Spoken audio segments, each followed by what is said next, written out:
Good evening, everyone. And 161 with the shades, man. Sun must be bright out there. Stevie Wonder. But Stevie Wonder. Right. There you go. But shout out to the folks in the chat. What's What's up? going on? Make sure you all hit the like, hit that subscribe, share this channel out with everybody you know. I would greatly appreciate it. What is going on, everyone? Happy Thursday. Hopefully you're all enjoying the All-Star break. Hopefully you all enjoyed the festivities. Games are going to be back on tomorrow. But I got a fine panel with me, man. I got my man TC Steels with me. For those of you that don't know, he used to do the live shows. But every once in a blue moon, he'll pop on, with me or some of the other content creators. Always did a fine job over there with Hector at Uptown Sports.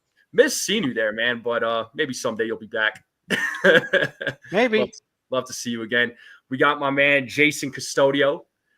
He does the overnight shows. He does the trivia shows too. He does a great job with that stuff. So if you guys are up at night like he is, and you're a night owl, Jason Custodio is your man. And how can we forget Jason 161? Everybody knows him. Everybody loves him. Legend. So shout out to Jason from 161. He's been doing this for a long time. Definitely has a different way of looking at things when it comes to the New York Yankees, no doubt, and loves to call people out, which is It's the OG. The OG right there. The That's OG, Jason's man. the OG. Yeah. Jason from 161's the OG, and my man, the Ace Avenue. You already know Ace. Ace and I, we've been talking for a year Nice now. Couch. So yeah, nice couch. I appreciate that. It's real nice house comfortable. too. I didn't even have to bring a cheesecake. I'm just here. Yeah. But shout out to the Ace Avenue, man. If you're not subscribed to these guys, I don't know what you're doing. And question yourselves. Ace doesn't only do baseball stuff. He does. He's a movie buff. So if you're a movie buff like he is, he does a lot of movie reviews. I know he just did one with Mortal Kombat 2, which I had no idea there was a Mortal Kombat 2 coming out. But I'm gonna have to watch your video on that. So, but Favorite shout out Mortal to Kombat character. What was that? Who's your favorite Mortal Kombat character? Go ahead. One of you guys answer first. Frank. Who? Frankie. Frank. I'm gonna go with Scorpion. Those are both my favorite too, as well. I don't know their names, unfortunately. I don't know their names. Scorpion's cool. Liu Kang, Johnny Cage. Johnny Cage is cool. I like Johnny Cage. Cage, yeah, I like him too. Who? Cage, I agree with you, Johnny Cage. He's Raiden? probably the name I remember. Or I can, yeah. Yeah. What about you guys? Real quick. Mortal Kombat. Luke Cage, Scorpion are both my favorite as well. So yeah. Okay. Get over here. Yeah. Nice. All right. So, yeah, as the title says, it's New York Yankees midseason grades. I was on with Ace last night, so we kind of talked about the season, and then talked about what we for the second half, what's going to happen in the second half, what we think, and trade deadlines. But tonight we're going to give grades to the players. So hopefully you all got your grades ready. I'm curious to see what everybody's grades are. It's like I was telling these guys in the back, there was a few names I didn't include, but if you guys have them, great. By all means, include. You can let us know. So we'll start with the pitchers, right? And I feel like this should be an easy grade. So let's start with Max Fried. Okay. So Max Fried so far this season, 11-3, 2.43 ERA, 20 games pitched, 122 innings pitched, 113 strikeouts, 1.01 WHIP. As far as grades go, you know what? I'm going to start backwards here. Let me start with Ace. What's your grade for Max Fried? And folks in the chat, drop your grades.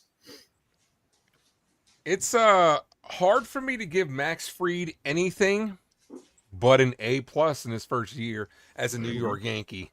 Obviously we all know what happened, and I'm sure the Yankees knew as well that Garrett Cole was a little more injured than what a lot of us thought he was going to be, so they immediately go out and get themselves another top tier pitcher. First year in the Bronx, he has been that losing stopper for us. His numbers coming off of Yankee losses is absolutely incredible. Didn't get start opening day. Obviously, that privilege went to Carlos Rodon. But Max Fried has been everything that we could ask for in year one, in my opinion. He's been that guy. Whenever we need to win, whenever the losses start piling up, at least once a week that you're going to get a good performance. Now, granted, he's had a couple of bad performances here and there, one versus the Dodgers, which it happens for a pitcher of his caliber. And then obviously his last start, we saw with the blister, him leaving. That's not that big of a deal because pitchers go through that all the time, more often than you'll actually know, what I'm saying? And it's hard to really get a grip on the baseball when the blister's the last thing that's touching the ball. It's really hard to get that last grip on it. But Max Fried is hard for me to give him anything but an A+. He's been exactly what we needed this year. He's been our ace. Yep. All right, there you go. Ace gives the ace an A. So there you go. Max Fried gets an A from Ace. Jason from 161. What about you, man?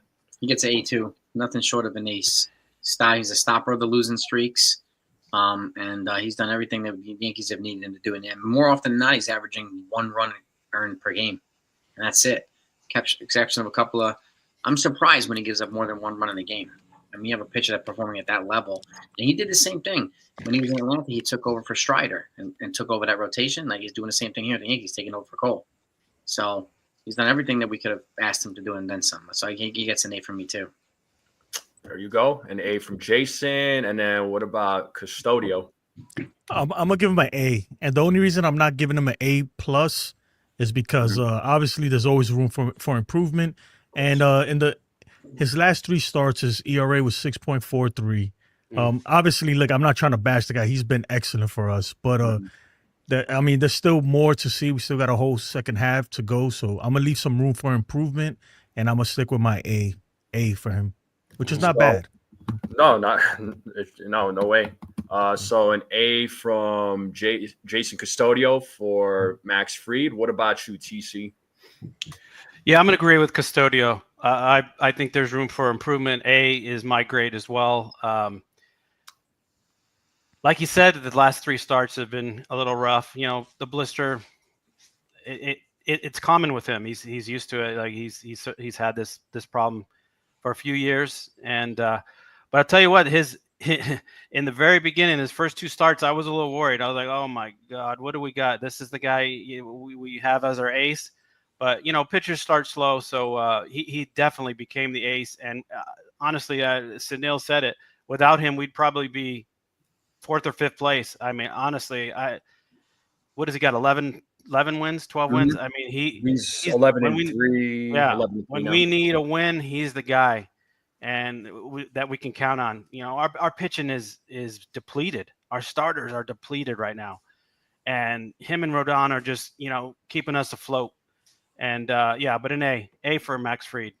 No doubt. For me, Max Fried gets an A+. Honestly, I think he has lived up to the expectations and has overcome expectations. Now, in terms of excuse me, with Garrett Cole, I know folks say that his injury was worse than what we thought, or the Yankees may have known about his injury. But, to me, I think even if Garrett Cole was healthy and if the Yankees didn't get Max Fried, I don't think this rotation would be as good as it is. They needed that. They needed another starter because there was no way I was going to go with the rotation that they had prior to making the moves. I didn't feel confident. But once they added Max Fried, I had a lot more confidence. Even with Cole going down, there was still confidence. But then when Hill went down, it was like, okay, well, let's see what happens. These guys are going to have to step up. But again, Max Fried, he gets an A+ for me. So, but he gets an A all across the board. Whether it's an A+ or an A. I mean, it'd be hard to say he gets anything short of an A. So we all agree then. Yeah, he gets an A. All right, Agree. Cool. All right, awesome. Next one. I'm curious to see what you guys say about this next pitcher. So Ian Hamilton. Quick stats, right? And again, if you guys want to add anything, go for it. He's gone 1-0, 3.47 ERA, 31 games pitched, 36 and a third innings pitched, 40 strikeouts, 1.16 WHIP. What do you all give to Ian Hamilton? Let me start with 161. C+. Okay. He's more hittable now. Mm-hmm. Not as dominant as he used to be, but I still like the fact that he can still find the zone. He has some trouble with walks, but he still gets guys out when he needs to get guys out too. And I think one of the things with this bullpen is one guy stinks it up, the other guy bails him out. The other guy stinks it up, the other one bails him out. Somebody's always bailing out someone else in the bullpen. So, and right now, I think C+ is probably, at least in my opinion, a fair grade for him based on his performance. Okay. Let's go TC. Yeah, I'm gonna agree with Jason on that. I'm gonna say C. Okay. He's not the Ian Hamilton we're used to. I mean, he's punching guys out left and right. We could count on him for 2 innings, solid. I mean, solid every time out, and he has regressed.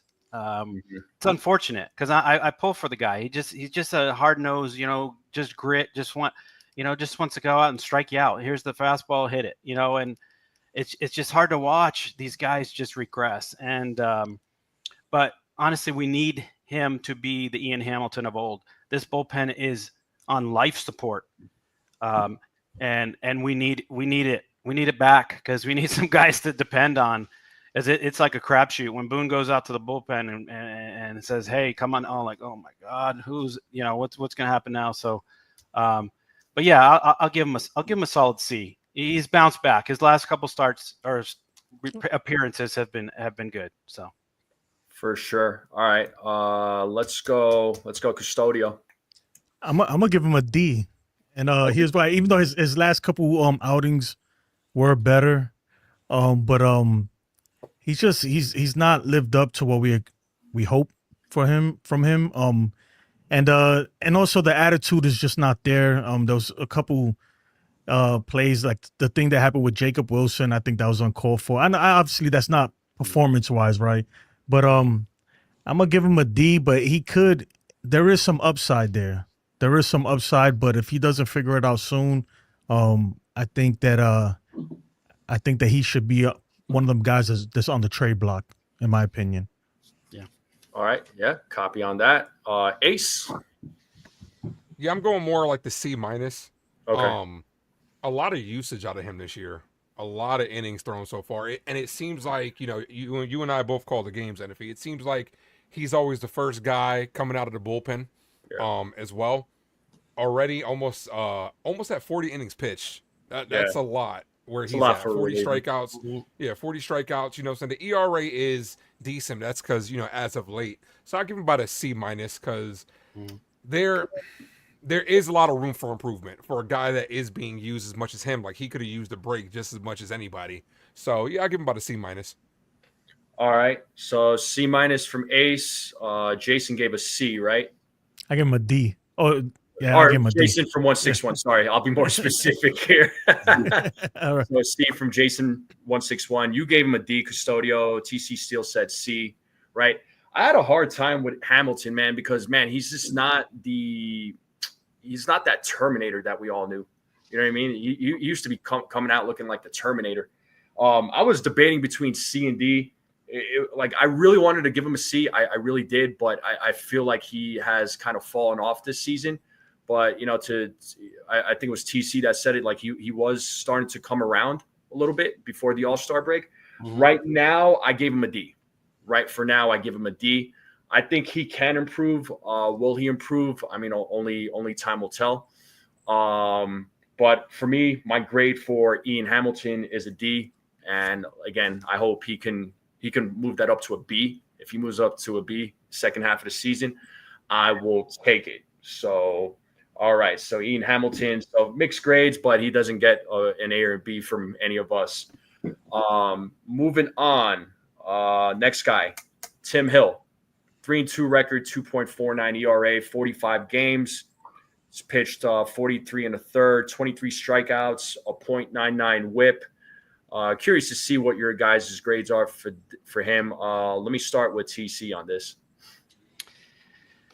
Yeah, this one's a tough one for me. It's a toss-up. I'm looking A-, B+, because honestly, he comes in and he goes right at hitters and he gets a lot of lefties out, and he's really reliable. Honestly, this bullpen doesn't have too many reliable guys, and he's one of them, and he's used a lot. So I'm gonna go A-.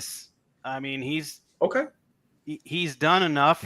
Okay. He gets hit every once in a while. He's given up some big hits, but for me, he comes out and he gets the key outs. He does. I mean, he really does. He surprises me throwing 80 miles an hour, and it's like just hit it, and he gets guys out. So A- for me.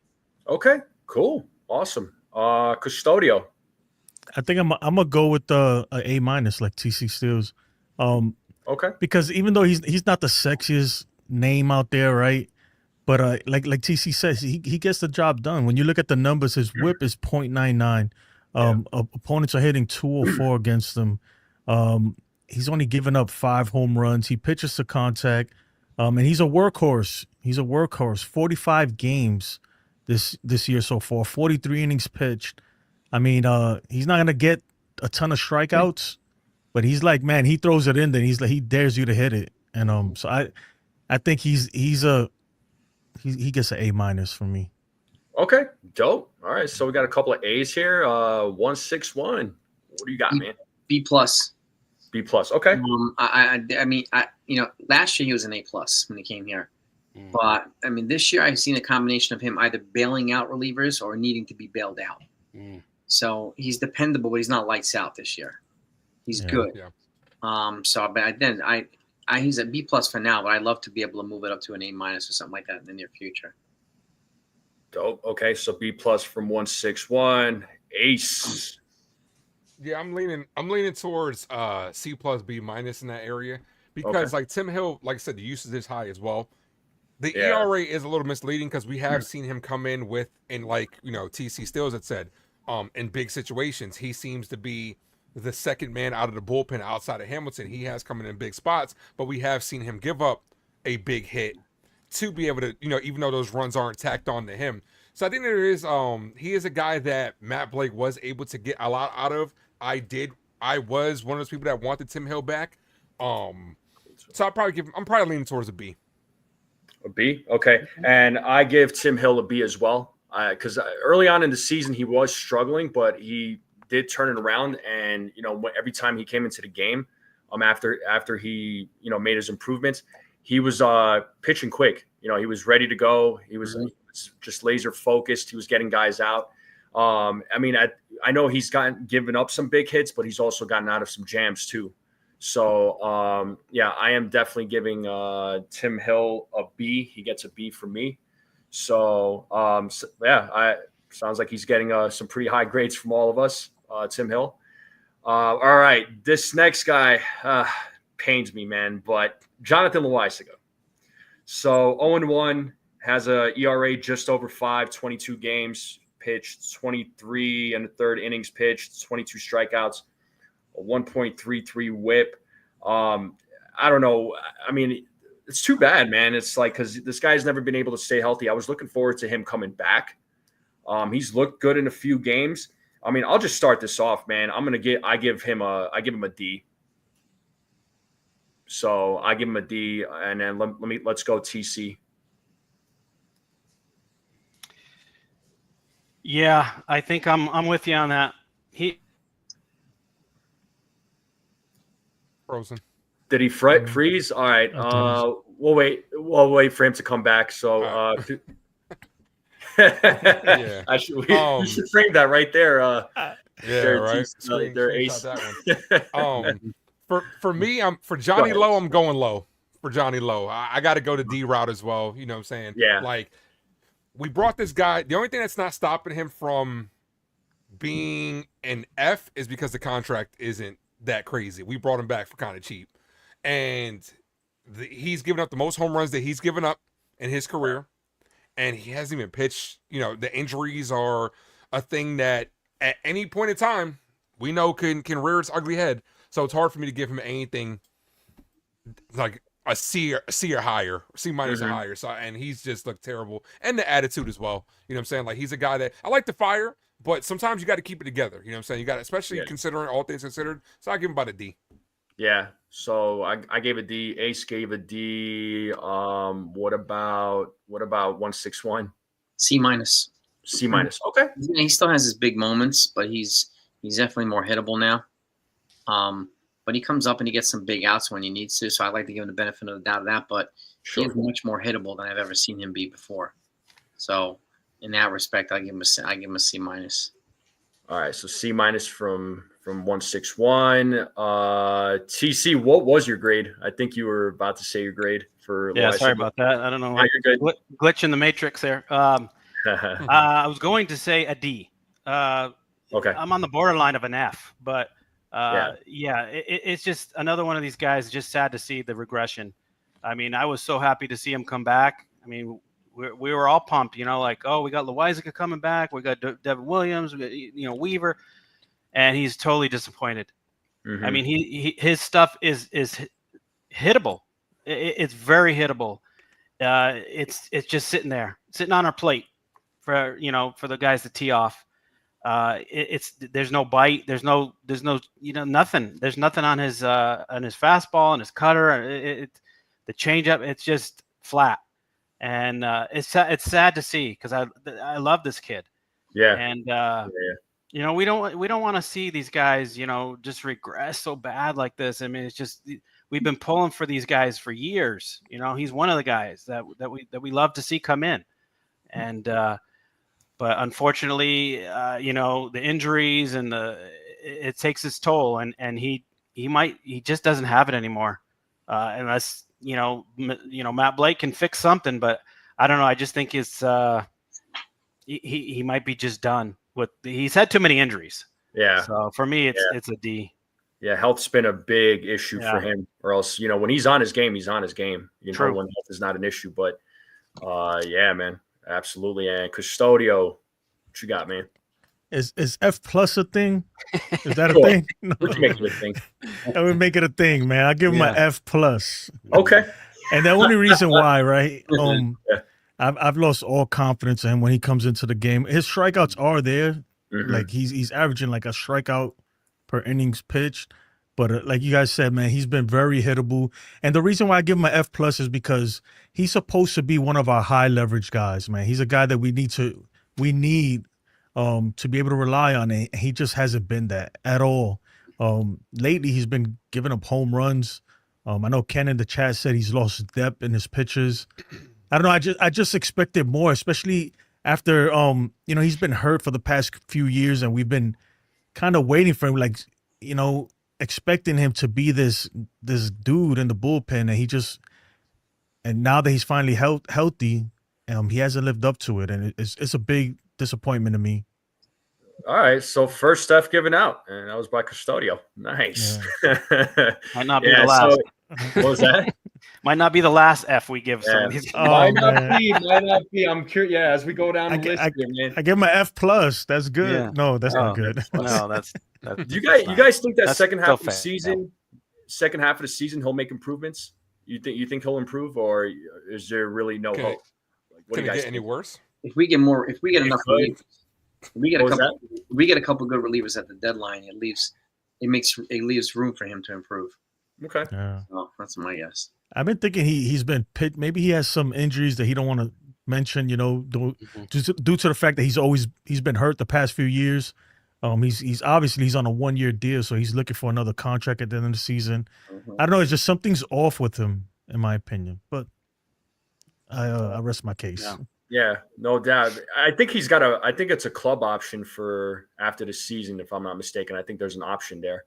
I don't know whether we'll see how the rest of the season plays out. But if he pitches like this in the second half, I don't see the Yankees bringing him back because I think he's getting paid like $5 million this season. So $5 million. I wouldn't bring him it is a back. club option. What was that? I wouldn't bring him back either. Yeah, if he pitches like this, I wouldn't. I don't think the Yankees would exercise that option. They could utilize that money elsewhere. But all right, so yeah, Jonathan Loaisiga does not get a good grade from any of us. Not really. Okay, but this next guy should from all of us, and that is Carlos Rodon. 10-6 record, 3.08 ERA, 20 games pitched. Just a little over 119 innings, 135 strikeouts. The whip is right at 1. What do we think about Carlos Rodon? I'm gonna start with Custodio. I'm gonna give Carlos Rodon this is a tough one, man. It's a tough one. You know what? I'm gonna go ahead and give him an A minus. Okay. I think I'm gonna give him an A minus just because he's exceeded my expectations. Yeah. Even though, you know, the way his contract is and everything, the expectations were high. But after the past few years, I was kind of at the point where I'll take whatever I get from him. And look, he made the All-Star team. He, with the exception of a few home runs, a few key home runs that he's given up this year, he has not pitched bad at all. And he just seems like he's figuring it out. And the pinstripes, he's starting to get used to it. And I'm not gonna lie, he's grown on me a lot. Like I've grown a lot of trust in him. When he's on the mound, I feel okay. Like he's gonna give us a good outing. So I'll give him a A minus. A minus from Custodio. All right. Ace, what you got for Rodon? I'm gonna give him an A. right. All-star, stepped up when we need him, especially when Gerrit Cole went down this year. Has he had a couple of rough outings? Yes, a lot of pitchers tend to. But the things that I've seen this year is what warrants him to get an A. In years past, the last 2 years of being a New York Yankee, how many times have we seen one or two things not go his way, go off the rails, and the whole game is blown? We have yet to see that. He has been in control like we haven't seen Carlos Rodon in the Yankee uniform. Is it the beard? Possibly. But the guy goes out there and he looks good. He's shoving. At the end of the day, like where Max Fried and Carlos Rodon, who knows where he'd be without those two? He's an all-star. It was well-deserved. So he's getting a solid A for me. All right. Solid A from Ace. A minus from Custodio. TC, what you got, man? I'm agree. Solid A for me. He's a definite comeback player of the year, or most improved player. Since last year. Okay, in my book, but this year and we needed it. He's showing up when we need him, because without Max Fried and him, we're treading water, because with the 135 strikeouts, only 41 walks. I mean, those are great stats. I mean, 3.08 ERA. I mean, he's shoving, and he's going more than 5 innings per start. And that was a hang up with him. He would, have 100 pitches by the 4th or 5th inning. And now he's just coming at guys. He's not trying to nibble and, try to get that strikeout all the time. He's just going right at him. And he looks great this year. And like Ace said, things aren't bugging him as much. I mean, there's plays, Anthony Volpe making bad plays in front of him a lot. And he's just, shakes it off. And we'll get the next guy. So definite A for me. Definite A. All right. So just getting A's across the board. 161. Are you continuing the A train? I am, yeah. Is there any other team that has 2 starters with at least 10 wins by All-Star break? I don't think so. Not that I'm aware of. Right? He's shoving instead of imploding, right? He's dialing back when he gets hit. All the things that we needed him to do that he used to do we liked him so much when he was with the Giants, right? Shoving, just straight up bulldog, and he's doing the type of things that it's taken him some time, but he's doing all the things that we wanted him to do when he first came here. And he's becoming a perfect complement to Max Fried. And if he performs like this, I can't think of a better number 3 starter in baseball after this year. Yeah, especially when Cole gets healthy. Yeah. Oh, man. Yeah. Yeah. Well, he gets an A in the book. He gets an A. Yeah, yeah, man. I mean, Rodon gets an A for me. The guy has made some great improvements this season. Change up. Yeah. His secondary, like his slider and his changeup, like he's utilizing those more. He doesn't get as pissed off as he used to. If he gives up a run or the long ball, he's not losing himself. He doesn't get super emotional. He does get upset, but I mean, that's natural for any player to get upset if they don't get the result that they want. I mean, you just could tell though, he wants to, he wants to go out there. He wants to help the team win. It's not, he doesn't want, I mean, it's not like he goes out there and says, you know what, I think I'm going to pitch a bad game today or give up the long ball. No, he wants to go out there. He wants to shove, like he wants to help this team win. So yeah, he gets an A for me, man. And I just love his competitiveness. This is a different Carlos Rodon compared to, last season. I'm not going to even talk about 2023. I'm just talking about last season. This is a much different Carlos Rodon. So Rodon sounds like he gets an A from all of us, whether it's an A minus or an A. So And he's been healthy for the most part too. Like the back doesn't seem to be an issue. Very true. And also he looked a lot healthier as far as like slimming down too. Yeah. Like coming into the season, he doesn't look as heavy either, and that might take some stress off the back as well. So he's not gassing out as much either, right? I mean, yeah, there's gonna be games where he gasses out, but I don't think it's as bad as where it was last year. Would you guys agree with that? He always looks gassed because he sweats so much. Yeah, Well, He does. He and Ian Hamilton are the sweatiest guys on the team. but he's able to go. I was just about to say that. He's able to go like 6-7 innings though. I mean, that's the thing. He's been consistently going 7. Yeah. Yeah, he's putting in the work, man. He's saving the bullpen. That's another reason why he gets in. He's saving the bullpen. Yeah, especially the other day going 8, going 8 innings and stuff like that. That the little things like that definitely matter in the long scheme of things. I didn't see that last year. Yeah. No, not really. Not really. Hey, NFA, can I tell you? Let's shout out the chat. How about I see a lot of people out here. Yeah, there's a lot of folks, so I appreciate everybody. I see Sunil, Matt, Mr. Cadil. I see Ace in there. I see Desiree Welkin, Bill, Rob, Felix, Nosebleed, Susan. Jonathan. Did I say Brad? The usual Again, suspects. what's up, Brad? Jonathan. Who else we got? Beagle is in the chat. Mr. Coconuts. Said Felix. Ken's in the chat. What's up? Sean Browning. Dev Finch. Christopher Cancel. Bill is in the chat. We got a lot of people. We got a lot of people. Plays. Yeah, careful. We might grade the chat, so be careful, guys. Let's grade the chat. Yeah. Let's grade the chat. So y'all better be on good behavior. Have you seen that with T? I know that's Ace's boy right there. So shout out to Have You Seen That with T? King Solomon is also in the chat too. So David Cohen, a lot of folks in the chat. Appreciate you all being here. So what is up, folks? Yeah. What is up? Now I appreciate that, TC. I know we just got right into it. So it's all good. You got a great following, man. Your channel has come a long way, and give you kudos, mass kudos. I appreciate it. Now, without you guys and the rest of the subscribers, the channel wouldn't be where it is. So, I mean, but I try to do what I can. But I do appreciate the support. I give NFA A+. Hey, there you go. Let's go. A+. Yeah. You still get an A for me there, Custodio, even though you like your steaks medium. Oh my God! But you still get an A, my man. You still get an A, though. All right. You still get an A from me, bro.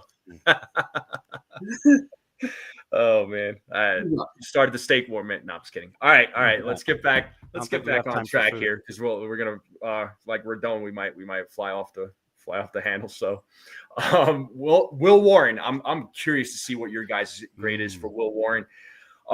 So keep in mind he's a rookie, right? As I always say, manage expectations.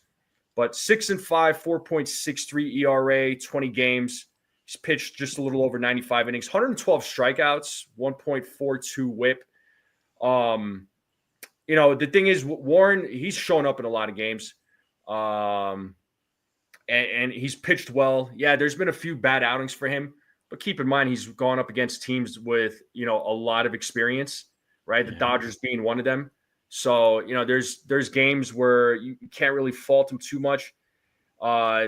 Then there's games where he kept the team in the game. Sometimes the bats didn't come through, but he's had some pretty solid outings. I would say for the most part. I think he's got a lot of potential, but I'm curious to see what everybody's grades are for Will Warren. Let me start with Jason from 161 on this. I'm giving him a B. Okay. With the exception of the 2 innings, those 2 games where he gave up like 8 runs in the first inning. Yeah. He's been pretty solid. And he looks like to me, if you can get a number 5 starter that can get maybe 12 wins and 160 strikeouts, that's as good as you can ask for a number 5 starter, right? Who's a rookie. So as he seems to be trending in that direction. So, and he's keeping his composure even when he gets hit. So that's another thing too. He doesn't melt down and stuff like that. He gets his ass kicked in the first inning, and he still gives you 5 more innings after that. A 1-run ball, a shutout ball after getting pounded in the first inning. So he hangs in there too. So with that note, I give him a B for that. A B. Okay, so a B from Jason from 161. All right, TC, what do you got for Will Warren? I'm gonna go a little lower. I'm gonna give him a C. I'm not gonna go Okay. super low, but he gets a C for me. Unfortunately, every time I tune in and I see him, he's getting killed. Mhm. That's kind of swayed my, especially the Dodger game. That just left a bad taste in my mouth. And but Jason brings up good points. He has good stuff. He's had a lot of good, decent games. He keeps him in the game, like he said. He gets he gets hit around in the early innings, and then he bounces back and gives you 5. I think he had one game where he actually went 8, but most of his games he's between 4 and 5 innings. He has great stuff. Mm-hmm. I mean, he has strikeout stuff. He just needs to fine tune it and get past that first inning. The first inning is just a nightmare for him. And then maybe third time through the lineup, forget it. But most guys, it's tough. It's tough to do that anyway. But I give him a solid C. Okay. He's done enough to earn that. Yeah. All right, so B from 161, B from C from TC. Ace, your thoughts on Will Warren? I'm gonna give him a B.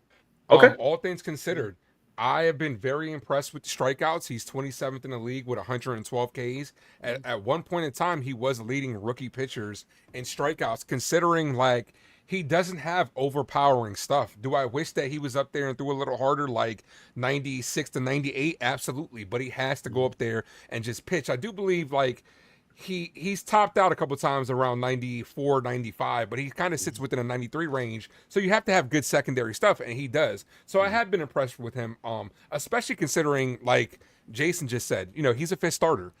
He can be what Clark Schmidt was to us last year, and that's kind of what we need. We just need him to go out there and just do his job at the end of the day. As rookies do, rookies tend to struggle. Looked a lot better this year than his first year. Last year, I just thought he wasn't ready. This year, he looks a little more developed and fine-tuned, and we're seeing that on the field. So I'm gonna give him a solid B. Okay, a B from Ace. Custodio, what you got, man? I'm gonna give him a C. Okay. And the reason being, man, he's come up in some big games, like the one versus the Dodgers or the Blue Jays, and every time he hasn't come through, and granted he's a rookie, right? So I'm not gonna give him a full pass, but he gets some leeway for being a rookie. But man, you gotta it seems like in the big moments he just can't find it. Like TC says, that first inning is killer for him. If he could get out of the first inning, usually he kind of cruises after that. But too many times we've seen that he's not able to get out that first inning. There was a game early versus the Tampa Bay Rays where Boone he only pitched like 2/3 of an inning that game. He gave up like 4 or 5 runs. And look, that's not a knock against him, man. Maybe a move to the bullpen, be a long reliever. Maybe that, could be something that the Yankees could look into late in the season. But I'm gonna give him a C, and it's not a bad thing. C's get degrees, like they say. So I'm gonna stick to that. It's a good one. Yeah, that is a good one. That is a good one. For me, Will Warren, I know, trust me. That's a C right there, baby. For captain. Will Warren gets a B for me. Honestly, I give him a B because there's been like you guys pointed out, like that first inning is a struggle for him, but after he gets out of that first inning, he does get in a bit of a groove. And he's striking guys out, man. And I think he does a really good job with that fastball. I think that fastball has really helped him out. His secondary pitches is really good, but he is finding the strike zone with that fastball. So, and he is getting batters with that. He's not like a 98, 99 guy, but he still gets guys out with it. He gets them out, looking. So, Will Warren right now, he does get a B. I really believe he could move to an A, but we'll see how the rest of the season plays out for him. Again, in his rookie season, I don't think he's doing too bad, but it's one of those things where he is going to trip, he's going to fall, he's going to make mistakes, he's going to have some bad outings, but I mean that's how you gain experience. So, Will Warren gets a B for me. All right, next up, and this one hurts. Clark Schmidt. So 4-4 before his injury. So he's out for the season, right? With Tommy John, 4-4, 3.32 ERA, 14 games, a little over 78 innings, 73 strikeouts, a WHIP of 1.09. Curious to see what your guys' grade was for Clark Schmidt. Let me start with TC. And what up, Jigga? Jigga, what's going on? Good to see you. Let's see. For Clark Schmidt. Clark Schmidt, I'm gonna go B. Okay. I'm gonna say B minus. B minus. Okay. Yeah. He's we've definitely needed him this year. With the injuries. Having him go down, it really hurts. But he keeps us in just about every game. Unlike Warren, he doesn't get the blowouts. He's not he's not getting the blown out. He's keeping us in games. He's still just a 4 to 5 inning guy. He has his occasional where he goes 6-7, but he's got good stuff. It's just going third time through the lineup is a nightmare for him. Mm-hmm. And he can't punch guys out. He can't get that third strike.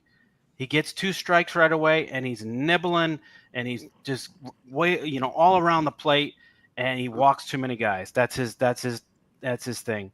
If he can fine tune that, we're not going to see him for another year. So 2027, right? He's going to miss all next year, right? More than likely, yeah. Yeah. So, I mean, it's too bad. It's second Tommy John surgery. So, I don't know what he's going to be like coming back in 2027, but what he gave us this year, I'm going to say B minus. Okay. Yeah. No, that's fine by me, man. Absolutely. So B minus from TC Steels, 161. I give him a B also. You give him a B. Okay. The game, he's been consistent. Last year he had a 2.80 ERA. This year's in 3.30s. Anytime you get an ERA in the low threes, that's worthy of a B with some type of symbol after it. I'm just giving him a straight B. Like Steele said, he keeps us in the games. At the worst, he gives up 3 runs or 4 runs, and that's not very often. So, and he's another one that's keeping composure, and I like the fact that he's adopted some of Gerrit Cole's kind of characteristics, right? Gerrit Cole's taking him under his wing. Looks like Matt Free's taking him under his wing. So he's willing to learn from some of his veteran teammates, which is a good thing too, and kind of changing his repertoire around. So and with all the stuff that he's adopted and the fact that he's so consistent, I think B is an appropriate number for him, or appropriate letter for him. Copy. So a B from 161. Ace, what you got, man? I'm going C plus. I'm going C plus because the injuries are a big thing. He was injured before the season, and now he's missing the season. That's a big thing. The best ability is availability at the end of the day. Like, he's got good stuff, no doubt, but it's something that continues to hinder him year after year. I actually think the Yankees might be done with him after this year, but because he's going to miss all next year as well. I think we might have just seen him and probably in the last time in a Yankee uniform, but I think C plus. C plus from Ace. All right, so Ace gives him a C plus. Custodio. This is a tough one because I feel like I didn't see enough of him this year, but I'm gonna give him a B. I'm gonna go with the TC and Jason, just because it looks like he has made improvements. Like he's been getting better incrementally every year, and I forgot who he had that. He almost pitched a no-hitter, right? I forgot who it was against, but it seemed like he was figuring it out. Like he was starting to get there and starting to put things together. And it's unfortunate that his UCL gave out. I mean, I'm not gonna hold that against him. I hear what Ace is saying. Your best ability is availability, but man, like his UCL just gave out. Like how do you avoid that?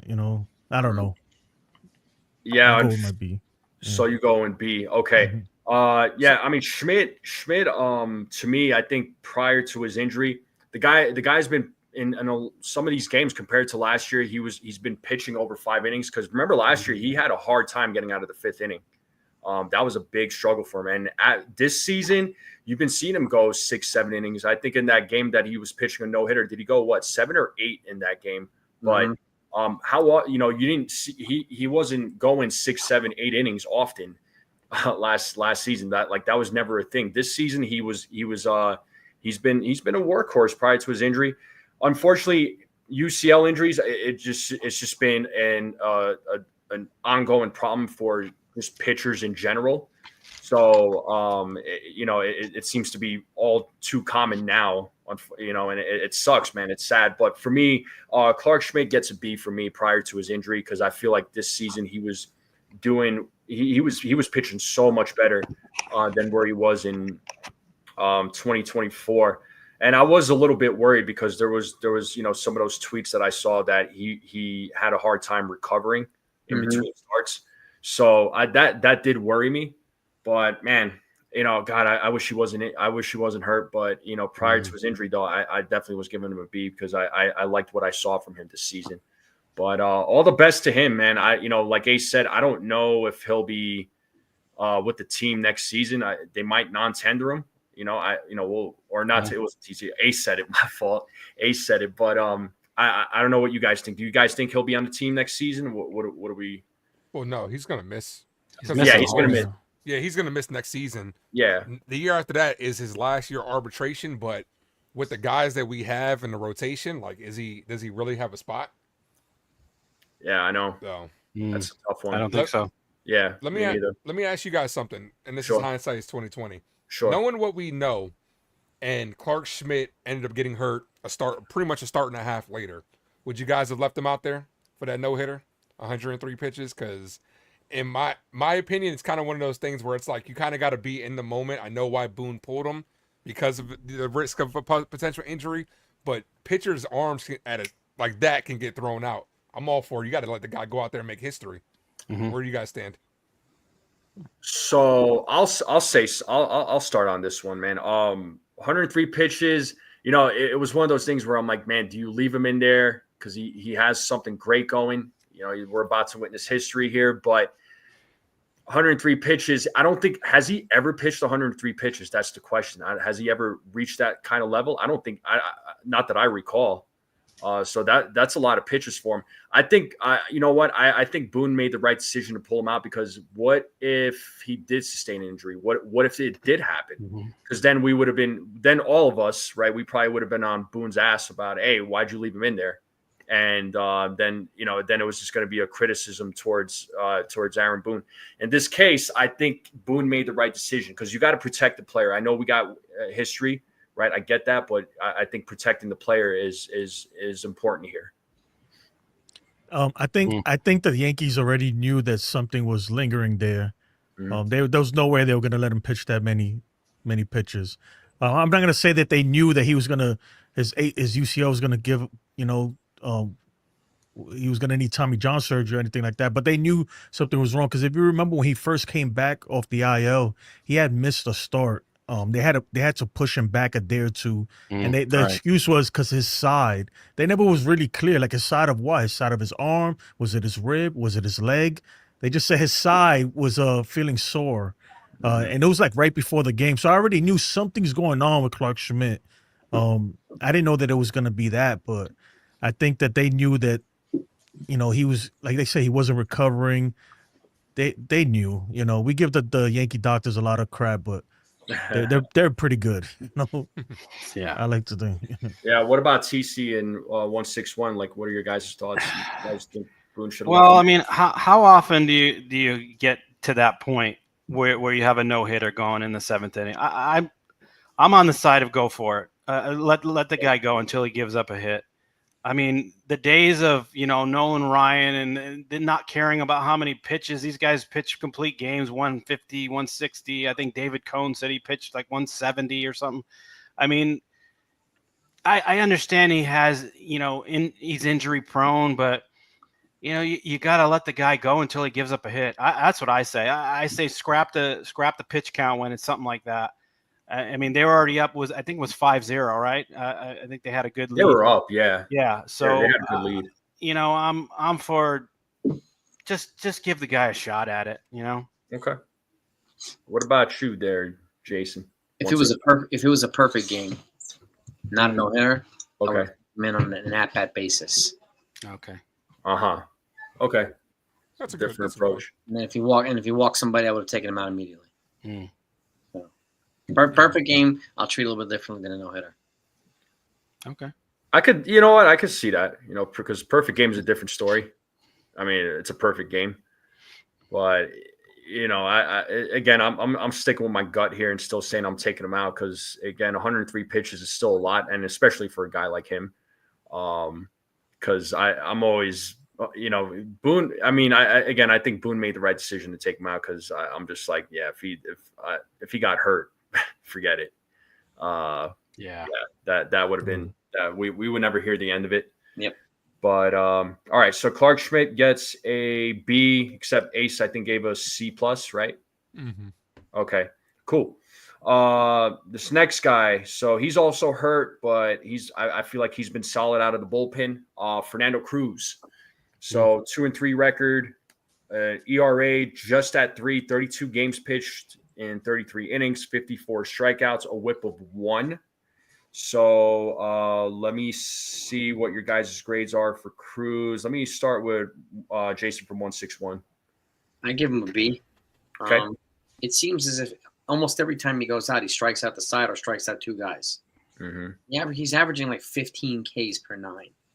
When he's healthy, he gets dudes out.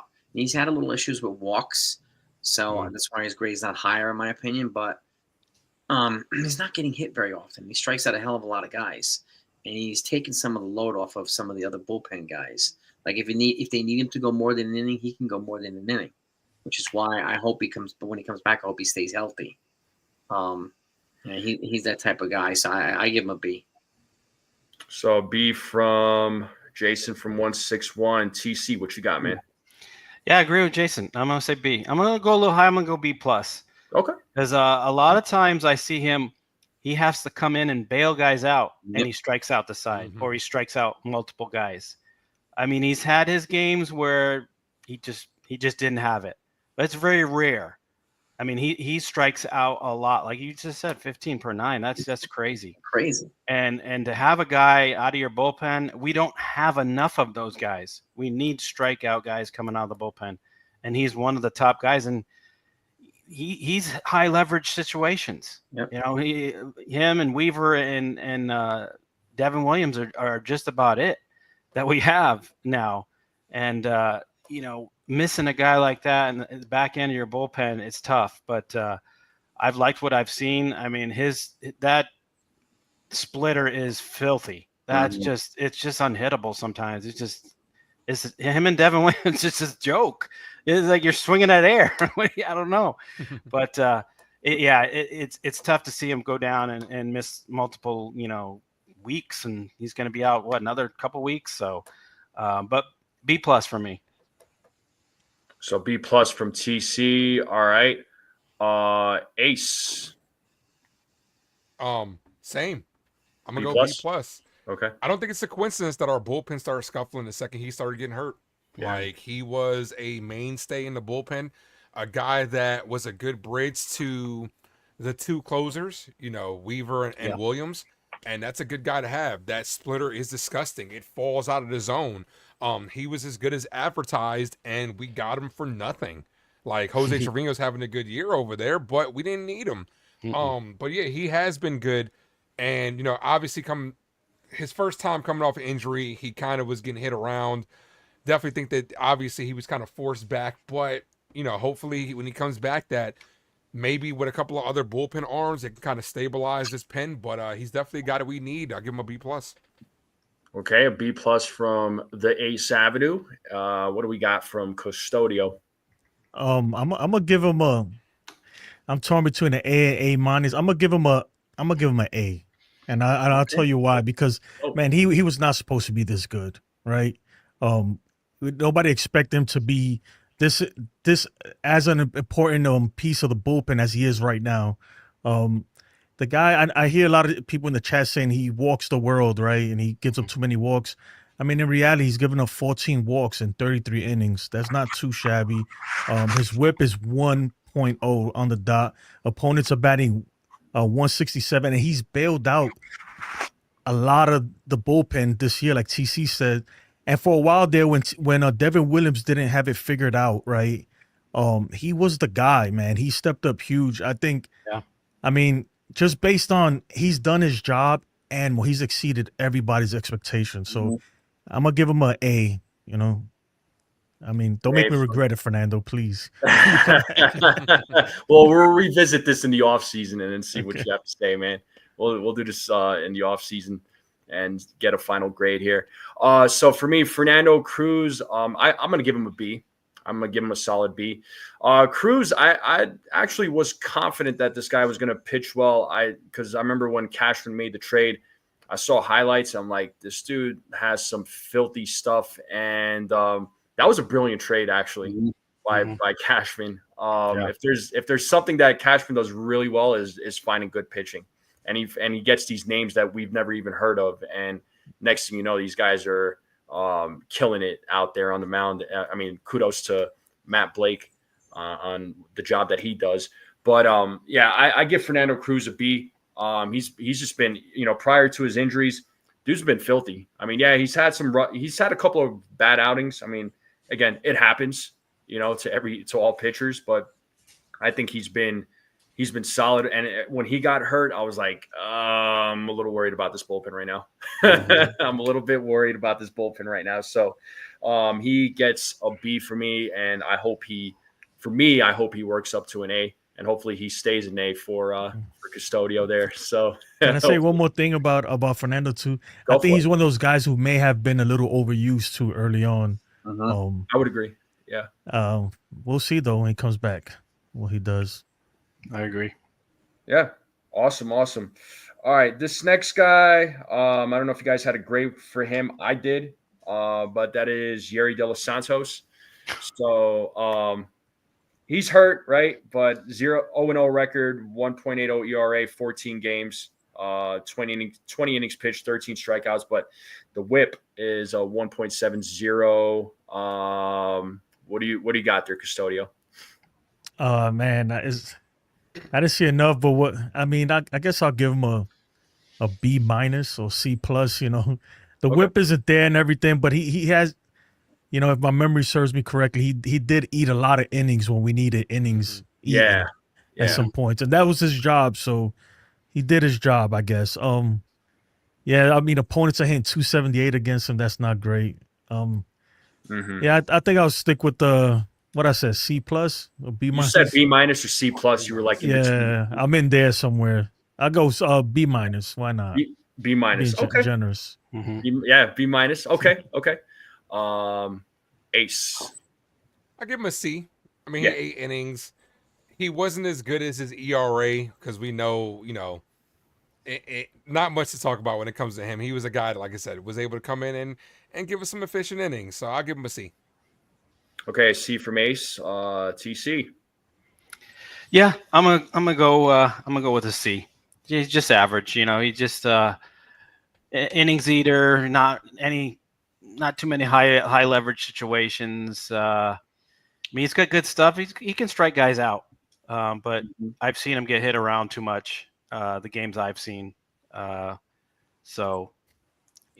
he have a spot here in the team? Maybe later. Maybe he'll come back and he's not out for the year, is he? He got hurt though, right? Yeah, I think he was put on the 15-day IL, right? Yeah, if I'm not mistaken. Yeah. So yeah, but hey, the bullpen needs some guys to eat innings, so maybe he'll come back. But good solid C for me. So a C from TC. What about you there, Jason? C. The balance of getting hit around, doing some of the grunt work, some of the dirty work for the other pitchers, and just kind of workman-like effort right here. Straight up blue collar guy in the bullpen. So he's done what we needed him to do when we needed him to do it, with a combination of getting hit around. So to me, it's a straight up balance right in the middle of the C. So C, and I give him a C. That's what I'm giving him. So. Custodio was a lone wolf there with the B. What'd you say? A B? B minus. B minus. All right, cool. Yeah, I'll be generous because he's hurt. But. For sure. I think he could. I think he has potential. I do think he has potential. Let's see what happens when he gets back from injury, or do they send him back down? I don't know. What is his options? Does anybody know? I don't know off the top of my head. He probably has a couple, I'm sure. I was going to say, because I know he's been called up a couple times. He's been sent back down. So, Delos Santos gets a C for me, but yeah, to like you guys mentioned, he does eat up some innings. So I could appreciate that, especially with the bullpen that the Yankees have. He has helped out in that aspect. Brad is saying 3 options. 3. So he has 3 options apparently. Okay. So okay, cool. So he's got a few. Wilkins said he gives De Los Santos a D for DFA. It's pretty good. It's pretty good.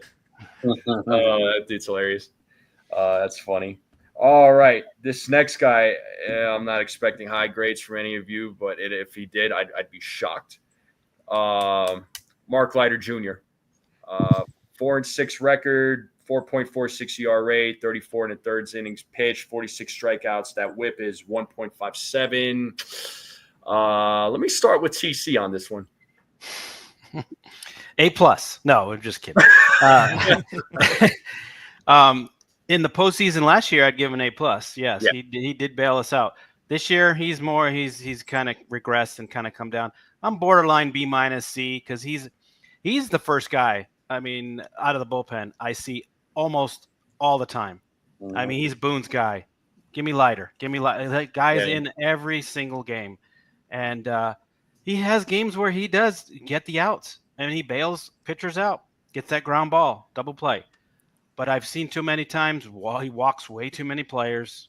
He's all over the strike zone sometimes, trying to get the secondary pitches over, and it's unfortunate because I know he has good stuff. He's got a splitter, devastating splitter that he relies on, and when that's on, I mean, forget about it. He strikes everybody out. But he's had too many games where he gives up a lot of runs, and so he's just average. I'm gonna say.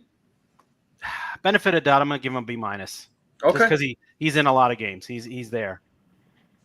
Cool. All right. TC gives him a B-. Let's go 161. C+. C+. Okay. Same type of reasons, too. I mean, there's always going to be one pitcher that's going to take a beating for the team sometime, right? And he's that guy that's taking a beating more often than not, right? It's either self-inflicted or inherited. But nevertheless, he'll come in and give up a big hit and a walk, but he'll also make some big outs too. Yeah. He does have an improved fastball. But I also think sometimes he gets used in a stretch far too frequently because of the fact that we don't have healthy relievers. So unfortunately, Boone is forced to overuse him sometimes, right, because of lack of options. And I think that's come to bite him a little bit. So, but all in all, I think it's straight down the middle. C for me. All right, so a C from Jason. Ace, what you got, man? Right there with you, C+ as well. The overuse, 41 games, and being injured and going out there and still doing what he had to do. At one point in time, he did have some decent splits, so I'm not going to sit here and say he was terrible. But the overuse, I think, like we saw with the Cubs that they did to him last year. Yankees kind of doing the exact same thing. It's just when he's a guy that's out there for 3 straight games, eventually it's going to catch up to you. And so, like I said, I'm about a C+. C+. All right. What about you, Custodio? I'm gonna give him a C. I agree with it. With what everybody just said. I mean, the guy's a workhorse, man. But I think they used him far too much, and I want to give him a high grade for the fact that he did take one for the team versus the Reds. So, like, he didn't have to go out there. He had pitched way too many pitches.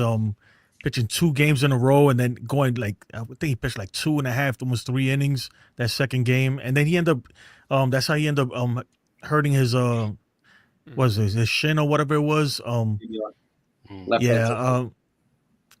want to like Mark Leiter Jr. more, or like Sunil would call him, Mark Cigarette Lighter, but the stats just. When I look at the stats, I'm like, oh man, you can't really defend that, man. So I'll give him a C. So a C from Custodio. Yeah, I was going back and forth on D and C, but it was like I had to really think about it because yes, he does get overused a lot. Just kind of like when he was with the Cubs, because when the Yankees had traded him for him last season, the guy was worn out by the time he got traded to the Yankees. He looked great in the postseason. So that gave me some hope. That gave me hope for him. And he's been overused a lot. This season there's been games where he's pitched back-to-back games, and that's going to wear down on a bullpen arm, right? So, I mean, for me, I'm going to give him, I'm going to give him a C as well. But I think he can improve if he could just stay healthy, and if Boone doesn't overuse him so much, then I think he will. I think he can make great improvements, but the guys around him, they need to get some pieces for that bullpen. And if they can have a solid, healthy bullpen, man, I think Mark Leiter Jr. can be better than what he is. So that's my take on Mark Leiter Jr. So we do have like 3 more pitchers, and then we'll move to the positional players. So I appreciate you guys jumping on here with me, and I appreciate everybody in the chat chiming in. So you guys and gals are the best. Again, we appreciate you. We appreciate you. Oh, thank you, man. Thank you. I appreciate it. But yeah, make sure you guys hit that like, hit that subscribe if you're new. Keep sharing this channel out. Greatly appreciated. So a few more names here. So we're getting down to the last 3, and they're good. They're a good 3 in my opinion. But Luke Weaver. All right. So 1-3 record, 2.91 ERA, 34 innings pitched, 36 strikeouts. The WHIP is 0.85. I'm just going to go ahead and just start this one. The man gets an A for me. Luke Weaver gets an A. So what do we got there, Custodio? I'm just because he had a bad stretch there when he came back, I'm gonna go with a B plus. Okay. With a B plus because he did go 3 games straight giving up. He's given up 6 home runs. Yeah. Which is a lot for him, and I get it. It was all in kind of like a one little stretch of games. B plus, and that's not bad though. His numbers still look great, and I think he's still gonna be effective going forward. Okay, so B plus from Custodio. Ace, what you got for Weaver, man? Dream Weaver. I believe he can get us through the night. You guys get that reference? Come on, come on, guys. No music. But yeah, Dreamweaver, man, I'm gonna give him an A-. Like I said, that stretch was bad, no doubt, but he's a guy that just gets it done. Starting from last year, you know what I'm saying? Found money, found gold is what they did, and no matter how bad it looks, like there could be a fire around us, but it just seems like he's cool, chill, no problem. The injury, like I said, set him back a little bit. I do think he was rushed back, but ultimately, like, this guy to be, in the setup role, and then when Devin Williams was struggling to close games for us, it's a good situation that we have, and we wouldn't probably be where we're at right now without Luke Weaver. So I'll give him an A-. All right, A- from Ace. Cool. So Jason, 161. A-. A-. But he does a good job of rebounding from a bad stretch. So when he finds himself again, he's that just lockdown, ice in his veins type of guy that we need. And he's right now is a perfect complement to Devin Williams. So in that regard, I give him an A-. All right. What about you, TC? Yeah, he gets an A-. I know he's had that bad stretch of games where he couldn't keep the ball in the park, but we remember when Devin Williams was struggling early in the year, Luke Weaver stepped into that closer role and was lights out. And he's a diamond in the rough. I mean, this guy just comes out of nowhere and just becomes a closer and a super dependable, I don't want to say Mariano, but I mean, he's almost next to lights out. I mean, the game's over when we were seeing Luke Weaver, and it's just sad to see these couple, this bad stretch. I still have full confidence in him, and I'm sure by the end of the season he's going to be an A+. But the guy is phenomenal. Without him, I mean, our bullpen is done. It's really done. And this was supposed to be a dumpster dive right here. Exactly. So, this guy, I remember when he got signed, I remember fans were not excited about the signing. I'm like, all right, well, give it some time. So he was a starter. Yeah. Also, kudos to him. Like, the ability to be able to go multiple innings is beneficial to us too. Yeah. So yeah, absolutely. I don't know if you guys heard real quick. You guys hear Kyle Gibson retired? Did he really? Yeah, I just got a message from Brad. Shout out to Brad on Twitter. It says here, starting pitcher calls it a career. Okay. Okay. Hey, He So took that what they gave him 10 million from the Orioles. He took that and ran with it. Wow. yeah. So Kyle Gibson has officially retired. So I figured I'd share that news with all of you guys. So and everyone else in the chat. All right, we just talked about him, but I'm curious to see what your guys' grades are for him. Devin Williams, right? So 3-3 record, 4.58 ERA, 35 1/3 innings pitched, 46 strikeouts. The WHIP is 1.10. Yeah, he struggled early on in the season, but he has made some great improvements. What are we thinking for Devin Williams? I'm going to start with my man Ace. Rocky start, as we all know. We talked about this yesterday. Yep. To impress to be able to really even lower his ERA, considering where it was at after that rocky start. But all closers go through it. But Devin Williams, Jason Costello, you know this. When there's trouble, you call DW. Darkwing Duck, Devin Williams, man. He A for Devin Williams, all things considered. And it's the fact that the adversity this man had to overcome in the beginning of the season, like we talked about yesterday, the paternity leave, going against your old team, everything that he had to go against, the fan base immediately turning against this man. Like, how many more games could he have gone out there? The beard policy as well. How many times can he have gone out there, like, if he was more of a weak mentality with all the fans giving him shit, that he could have just went out there and crumbled. But this man rose to the occasion. Now, also kudos to Aaron Boone for putting him when he was struggling in good situations to succeed, to get his confidence back. But I just refuse to believe that this man just forgot how to be one of the best closers in the league. Like, that's where I'm at when it comes to Devin Williams. So, an A for him. All right, so an A from Ace. Custodio, what you got, man?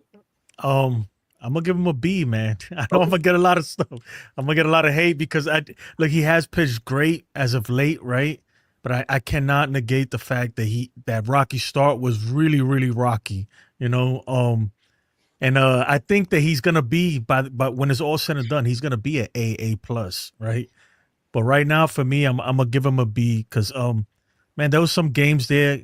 Granted, like, it doesn't show up in the blown saves column because they weren't save opportunities, but he blew a lot of games there in the beginning. I mean, I could think of a handful right now if I really, really think about it. And so for that, he's gonna get a B. But he has turned it around, like, complete 180, and I think he's on track to really, really be the guy we traded for. All right, so you said B, right? B, yep. B. Okay, B. So an A from Ace, B from Jason. Let's go to the other Jason. This guy's gone from D to an A plus, so he's going to fall into the B plus category for me. His trajectory is impressive, and again, to add to Ace's point, him and Carlos Rodon pitched in some of the worst weather ever. Like in Detroit, multiple games. It was like windstorms. He couldn't grip the ball. Like and it was Rodon's had the same problems that Devin Williams had. So the stuff that and again, you're not dealing with a mosquito's nest here. You're dealing with a hornet's nest in New York. It's completely different having to deal with that environment they have to deal with here. So he went from, and this he does every year. He has a rough April and a rough May, and then that ERA just plummets. So I'm looking forward to the ERA continuing to continuing to drop. And I have as much confidence in him as I have in Luke Weaver. So I think it's a good tandem in the back end of the bullpen. So he gets a B plus. All right, a B plus. All right, TC, what you got, man? I want to give him an A so bad because I love the fire and I love what you said about how he, came back from adversity. I mean, the first month it was just terrible pitcher. I mean, I was like, what did they waste their money on this guy? Like this, who is this guy? But the fire for him to come back and to even, make his ERA respectable. But I can't give an A because there's a part of me that I still don't have full confidence in him when he comes in the game. I'm still a little worried. And so I have to give him a B, maybe B plus. But until I have full confidence, like Luke Weaver will have his games, I still have confidence in Luke Weaver coming in and, shutting the door. Devin Williams, I'm not at that level yet because there are some shaky moments. I mean, he had a good stretch when he took back over the closer role, and then he had a couple games where he couldn't find it again. and then it's been a roller coaster season. But of late, he's picked it up, and that's why I wasn't going to give him such a low grade. But B, he's a B for me. Hopefully an A by the end of the year. I hope so. Yeah, I hope to give him an A as well. I give him a B plus. I think he's, after that rocky start, he's turned it around. Listen, I don't think, when Devin Williams had that rough start, I was like, all right, this isn't Devin Williams. Something is not clicking with him. Things are a little bit off with him. But I do feel as though he can turn, he'll turn by the end of the season, he'll turn this into an A. I mean, after all, he is in a contract year. I know the guy wants to get paid. Teams are looking at him. So, whether he comes back to the Yankees or he signs with another team, the guy wants to get paid. He wants to prove to all baseball teams that, hey man, like I can close games. I can pitch. You can rely on me. So right now I give him a B plus. He's been, after that rocky start, he has made some great improvements. I remember Ace, man, really defending Devin Williams at the time, because I remember Ace was getting super annoyed when Devin Williams was getting attacked. So I don't blame you. So, well, it's because like the body of work, dude, like what TC just said, and this isn't me going at TC or anything like that. That's the perspective that Yankee fans have. You have more equity. All right, what you do here matters, right? What you do here matters to us. But I'm looking at his whole career body of work. 2.19 ERA, one of the best closers in the game for years. He's earned more equity with me in the long term than Luke Weaver. I said it all the time. Yankee fans are traumatized by three things because of because of Devin Williams. His performance was the biggest thing. That's the biggest thing to give him shit. The fact that they love Luke Weaver, and the fact that we haven't been able to get over Clay Holmes from last year. And any closer that's thrown in that position, everybody's like, he's gonna melt like Clay because he's not like Mariano. That's what the Yankee fans' biggest problem is. But I just refuse to believe this guy just forgot how to close. That he came here, because it's tough. The first week was tough. Imagine you going against your former team. They know you. Mm-hmm. First week. Then you leave because you're on paternity leave. Then all of a sudden, like Jason was saying, you're going through a bunch of shit weather in April. He wasn't the only closer that was struggling. Emmanuel Clase was struggling as well. Mason Miller was struggling. Closers throughout the league in the first month of the season were closing. But because Yankee fans were a little bit, everybody has to be Mariano. So I was a Devin Williams supporter, definitely, because I'm like, yo, just relax, guys. But then, people are giving him shit for the wrong reason. Like, I would never like him because he changed the beard policy. That's bullshit. Like, that's the stupid reason to not like him. The worst, I think the worst you could say about him is he draws comparisons to John Wetland, right? John Wetland, I used to have the blood pressure medication to watch him. Yeah. He always got the job done. Yeah. Very true. Can I add one more thing? Sure, go ahead. He's only given up one home run. So he, even in the Bros games, it's been a lot of weak contact, just finding holes, just not having command of his pitches. Bad luck. Yeah, so a little bit of bad luck, like Tisa says. Yeah. But he's only given up one home run, and I don't even remember which home run that was. But how many games has he actually blown this year? How many saves has he actually blown this year? But a lot of the games that he was coming in weren't save opportunities that he was messing up. Some of them games were also in extra innings where you got the Manfred man over there on second where you give a hit and that goes on your resume. You know what I'm saying? Like, I'm just saying, like, Devin Williams is one of the best closers in the league, and I'd extend him. Something to keep in mind, too, he's been bailing out Luke Weaver as much as Weaver was bailing him out earlier in the season. So it's a balancing act here, too. We're lucky to have both of them here. Brad is saying 5. It's a great problem to have. Bill says this panel looks like post office wanted posters, so we're wanted there, guys. Well, they're not gonna find prettier mugs than this. So this is a good looking panel. Come on, guys. Yeah. Let me ask you guys something. Would you guys extend Devin? Would you guys extend Devin Williams? I would. He has a more longer track record than Luke Weaver does. Yeah. What would the price be though? I guess he's going to get top closer money. Yeah, that's what he's going to want. He's going to want that. But Luke Weaver's going to come cheaper, no doubt. Luke Weaver's not going to make anything because he's only been closing for like a year and a half, if that. Yeah. So he's not going to get Devin Williams money, but it'd be nice to bring both of these guys back at the end of the year. Yeah, I just knowing the Yankees though, I could see them going the Luke Weaver route because he would be cheaper. I'm just throwing that out there, but. Would I love to see Devin Williams back? Absolutely.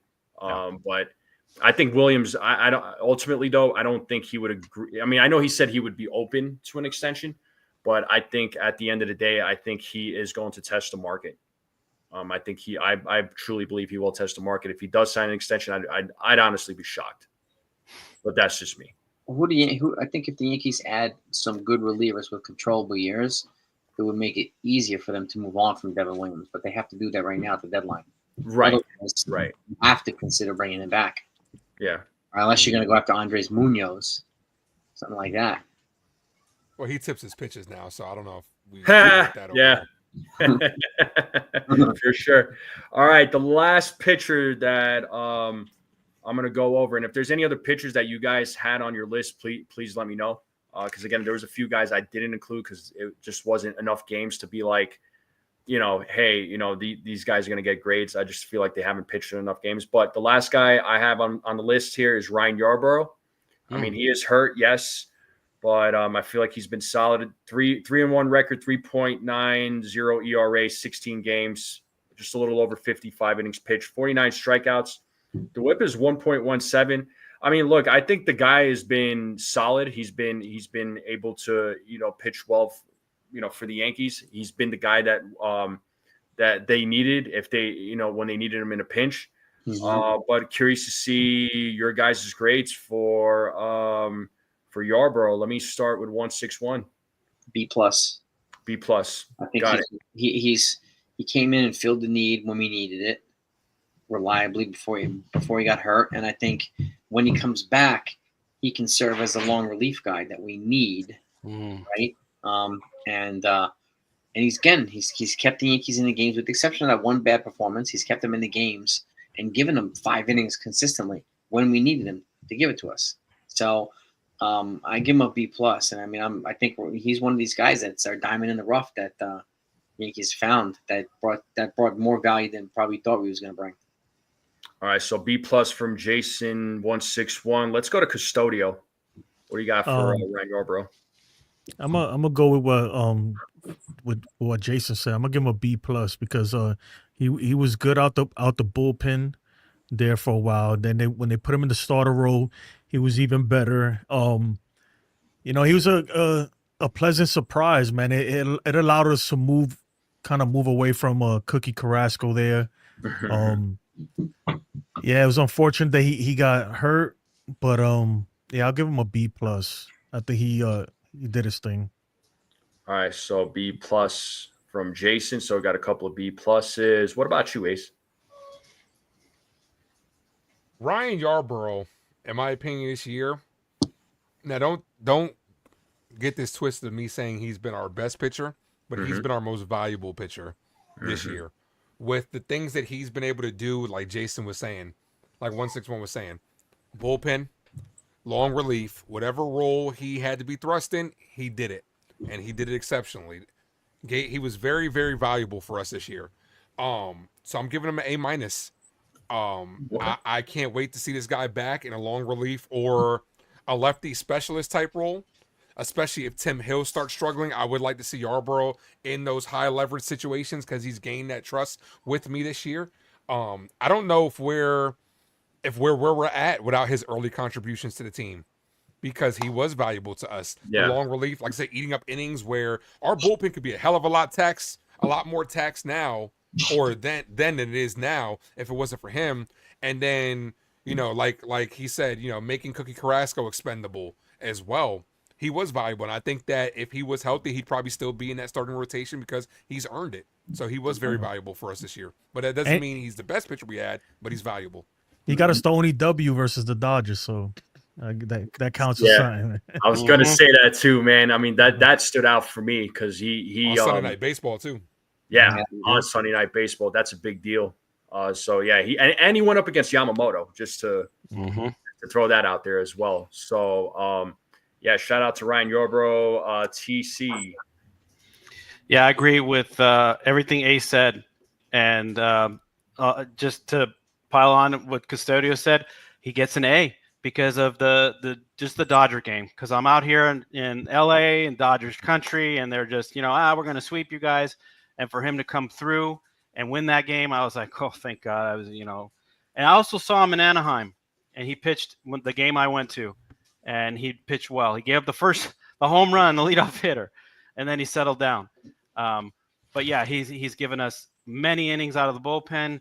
And when he came and, I was screaming let's get Carrasco and Stroman out of here, bring Yarbrough in to start. And he came through, and he kind of saved the season. I'm kind of on the fence. He's one of the guys that saved the season because our pitching was so bad with Carrasco and Stroman in the beginning of the season. But he gets an A. He gets an A for me. All right, for me, I give him a B+. So I definitely give him a B+. But he's been solid, man. He's been solid. I think when he gets back from injury, I think he will turn that B+ into an A. I do truly believe that. Do you guys think? I mean, I know Ace brought it up. Do you guys ultimately think he gets moved to the bullpen when he gets back? Because the rotation is going to be interesting. Coming back. Long relief. As we get later into the season in the playoffs, the starters tend to give less length. So we need a guy like that. Yeah. Long relief. And the difference between using 3 pitchers and 8 pitchers, right? Let's say Rodon comes in and he gets lit up in over 3 innings. Instead of using the bullpen for 6 innings, you could bring him in for 3 or 4 innings, and then you only have to use bullpen for 2 innings. That's the value of long relief. I think that's the value that he would bring to this team as well. I think it depends on what happens before this trade deadline too. We don't know what's. A lot of pieces could be moved or brought in, so I'm not sure, to be honest. And Luis Hill's coming back. Yeah, that's another thing. Depends on Cam Schiller too. If he if he starts becoming this great pitcher, he might just find himself in the rotation the rest of the way. So. Again, Hill's coming back as well. And then I don't know what they're doing with Stroman. I don't know if he's going to end up being released or, I mean, the guy, he doesn't deserve to be in our starting rotation. I'm done with him. Yeah. Well, I mean, Stroman, I know he's been hurt for most of the season, but last couple of outings, he wasn't too bad. I know it's only a couple of starts. I have no confidence in him. We didn't grade him, did we? Do what? We didn't grade Stroman. Incomplete. I didn't grade Stroman. I mean, I didn't have Stroman on my list because honestly, he hasn't really hardly played. Yeah, he'd be D -F for sure. Jason, you gotta dip out, man. Shortly, my wife needs me for bedtime. Okay. All right. Well, 9 o'clock over there. Don't want you to get in trouble with the wife, so I fully understand. My apologies. But we are done with pitchers, unless if there's any other guys that I did not name. Are there any other names that you want to include? Go ahead there, Custodian. Pablo Reyes. He gave us quality innings. That's right. I'm joking, man. Yeah. He gets an A for me for pitching against the Dodgers. So good job there, Pablo. But any other names? There was a few names I did not include because it was just they didn't really pitch in a lot of games, and those names was Clayton Beater, JT Brubaker, Scott F. Ross, Marcus Stroman. I didn't include those guys because they didn't really pitch in a lot of games. So, but let's move on. What was that? I'm gonna send you my grades for the offensive players. For the offensive players. Oh, dope. All right, yeah. I'll go over that. Just so you have, guys. I gotta go help the wife. All right, Jason. Good to see you, buddy. All right, good to see you, bro. Have a great night. Thanks for popping on. Anthony, thanks for having me so long, brother. Yes, sir. We'll do this again. I'll see you guys. All right. All right. Cool. Let's take it easy. All right. Now we got the bats. All right. We'll talk about the bats. So this shouldn't take as long as the pitching. The pitching was a lot. There was a lot of pitchers there. So the bats, we should be able to get through this. So I got Jason's grades here on my phone. So I'm curious to see what everybody else's grades are. So let's the first guy we're going to start with is JC Escarra. So 36 games, 215 batting average, 312 on base percentage, 354 slugging, an OPS of 666. What are your grades? Let me start with Ace. What you got for Escarra? I'm a big fan of JC. I'm gonna give him a C+. Okay. We know the story. We all love the story. That adds to the aura of it as well. Great plate discipline. Every time I mention JC Escarra, I mention how his plate discipline really impresses me. And a good solid backup catcher. I feel like a C+ is warranted for that. He hasn't done anything that's, because he's not playing every day. Right. Got to cut down. Got to, one of the best a solid framer, but got to cut down on the catcher's interference. So give him a solid C+. C+. All right. What about you, TC? Yeah, exactly. That's what lowered my grade. I was going to give him a B-, but those catcher interferences just disappointed me there. But solid contact. He's got a sweet stroke. It's just too bad he's left-handed. I mean, all these three left-handed catchers. It's just I don't get it. But it's a lot of lefties. Good story. I mean, there's times where he was better than Austin Wells. At the plate, and I think he needs a more consistent playing time to get in the rhythm. He plays one game, gets 3 off, plays a game, so he can't get in the rhythm of facing live pitching and So I'd like to see him more, but Wells is our number 1 catcher, so C. I'll give him a C. Oh, C. Okay. TC gives a C. Custodio. I'm gonna give him a C. He's a good backup catcher, I guess. I think his bat could come alive if he had more playing time, like TC said. But I think he's done his job as just being a kind of a filler guy in there. Those catcher interferences did not help him at all. And also there was a few games, if I can recall, that he came up in big spots. And a Boone, they were like, why didn't Boone pinch hit for him or whatever the case may be, and he didn't come through. So he gets a C. Okay, a C. So I give him a C as well. That's my grade for Escarra.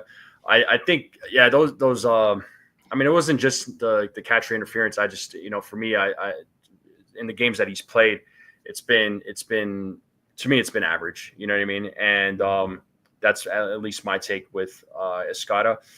For Jason from 161 gave him a B. So he gave him a B. So that's Jason from 161. Okay, let's talk about the other catcher. I'm curious to see what you guys say about Austin Wells. So 78 games. He's batting .226, on base percentage .284, .455 slugging, .739 OPS. Before the All-Star break, or like right before, he looked like he was doing better at the plate. His bat was starting to come around. He looked different at the plate. I don't know if it's just like mechanics changed, but he looked different at the plate. Curious to see what your guys' state is for Austin Wells. What was that? His stance did look different. Yeah, his stance did look different. Side by sides look different. And I'm hoping that carries over into the second half. But let's go TC. What do you got for Austin Wells? Yeah, unfortunately, I'll have to give him a C because I just expected more out of Austin Wells this year. I expected him to be around hitting 260, 270. I mean, he's got a great swing. He's just not. It's all launch angle. It seems like it's just all his hits are home runs. I mean, he doesn't make real good contact. It's just all launch angle home runs and just strikes out a lot. I see him he's just not seeing the ball well. I hope that this new stance or whatever tweak he's made, I hope it carries over in the second half and he goes on a tear. I mean, he could hit 300. The guy has a potential to be a 300 hitter. He has that ability, but it just hasn't, we haven't seen it. So unfortunately I have to give him a C. Yeah, and real quick, the other thing I'll give him credit on, he does call a good game. He does have good chemistry with the starting pitchers. That's true. And those 2 games where Escarra got caught back to back with catcher's interference, I'm like, that would never happen with Wells. Like it could happen one game with Wells, but he won't do it back to back. So I got to give Wells some credit because he does have a good relationship with the pitching. So and he does call. What was that? No, I'm saying I agree with you. That's why I give him a B-. Yeah. So I give him a B-. Okay. Yeah, because like it is tough to be able to navigate Catcher isn't, especially in this day and age, isn't a big offensive position. You know what I'm saying? Not everybody's out there being Kyle Raleigh. But the power numbers have saved him. The power numbers and dealing with the pitching staff has saved him because, like TC was saying, his plate discipline is bad. Like a lot of swing and miss, a lot of swinging at bad pitches. 226 average, a slow starter as always, but then he's kind of like, he's kind of been heating up as of late. Maybe the All-Star break came at a bad time for him, because we did see him start to improve. The OPS has to get up there. The slugging's good. That's pretty much what's saving his OPS because of the 14 home runs. But yeah, he's a guy that we talked about yesterday. Is a guy that I need him to step up in the second half of the season. Yeah, that was your guy for sure. That you said that needed to step up. I'll just give him my grade real quick. Dude, like I said, like behind the plate, he does well. His bat just wasn't great. He was striking out a lot. He was getting into these double plays. I really want him to get to a B by the end of the season. I gave him a C for now, but I feel like he could be a lot better than what he is. So my grade is C. And then Jason from 161 gave him a C plus. So that's his grade for Austin Wells. And then Custodio. I'm gonna give him a C minus, man. He has stepped it up a little bit here lately. But like you said, I expected more, especially going into his his sophomore year. Yeah, he's supposed to be our catcher of the future, and I just haven't seen it. He does call a good game, and he has great relationships with the pitchers. His arm, I don't know. Maybe a lot of that's the pitchers, maybe not, but I just expect more from him. I'm gonna give him a C minus. All right, C minus. You were gonna add something, TC? Yeah, I just love to see him change his 2-strike approach, like most our hitters. I think he just needs, Bellinger for a good example, switches it up, on 2 strikes. These guys, they don't change their approach when they're in the hole, with 2 strikes on them. I think that would help him out because I know he hits the home run, but he makes a lot of contact. He's a contact hitter. What I've seen him from, a couple years, he makes good. He goes the other way. I seen it. He has it in him. And he just pull happy. And if he would just adjust his 2-strike approach, I think he would just become a better hitter. He has to be in the 250, 260. This 220 and being acceptable, I just don't. We have too many of those guys on our team. It's got to change. 100%. So, all right. So Wells is great. I gave him a C. You gave him a C as well, right, TC? C. Yeah. Ace, you said B minus. B minus. Jason, you said C or C plus? C minus.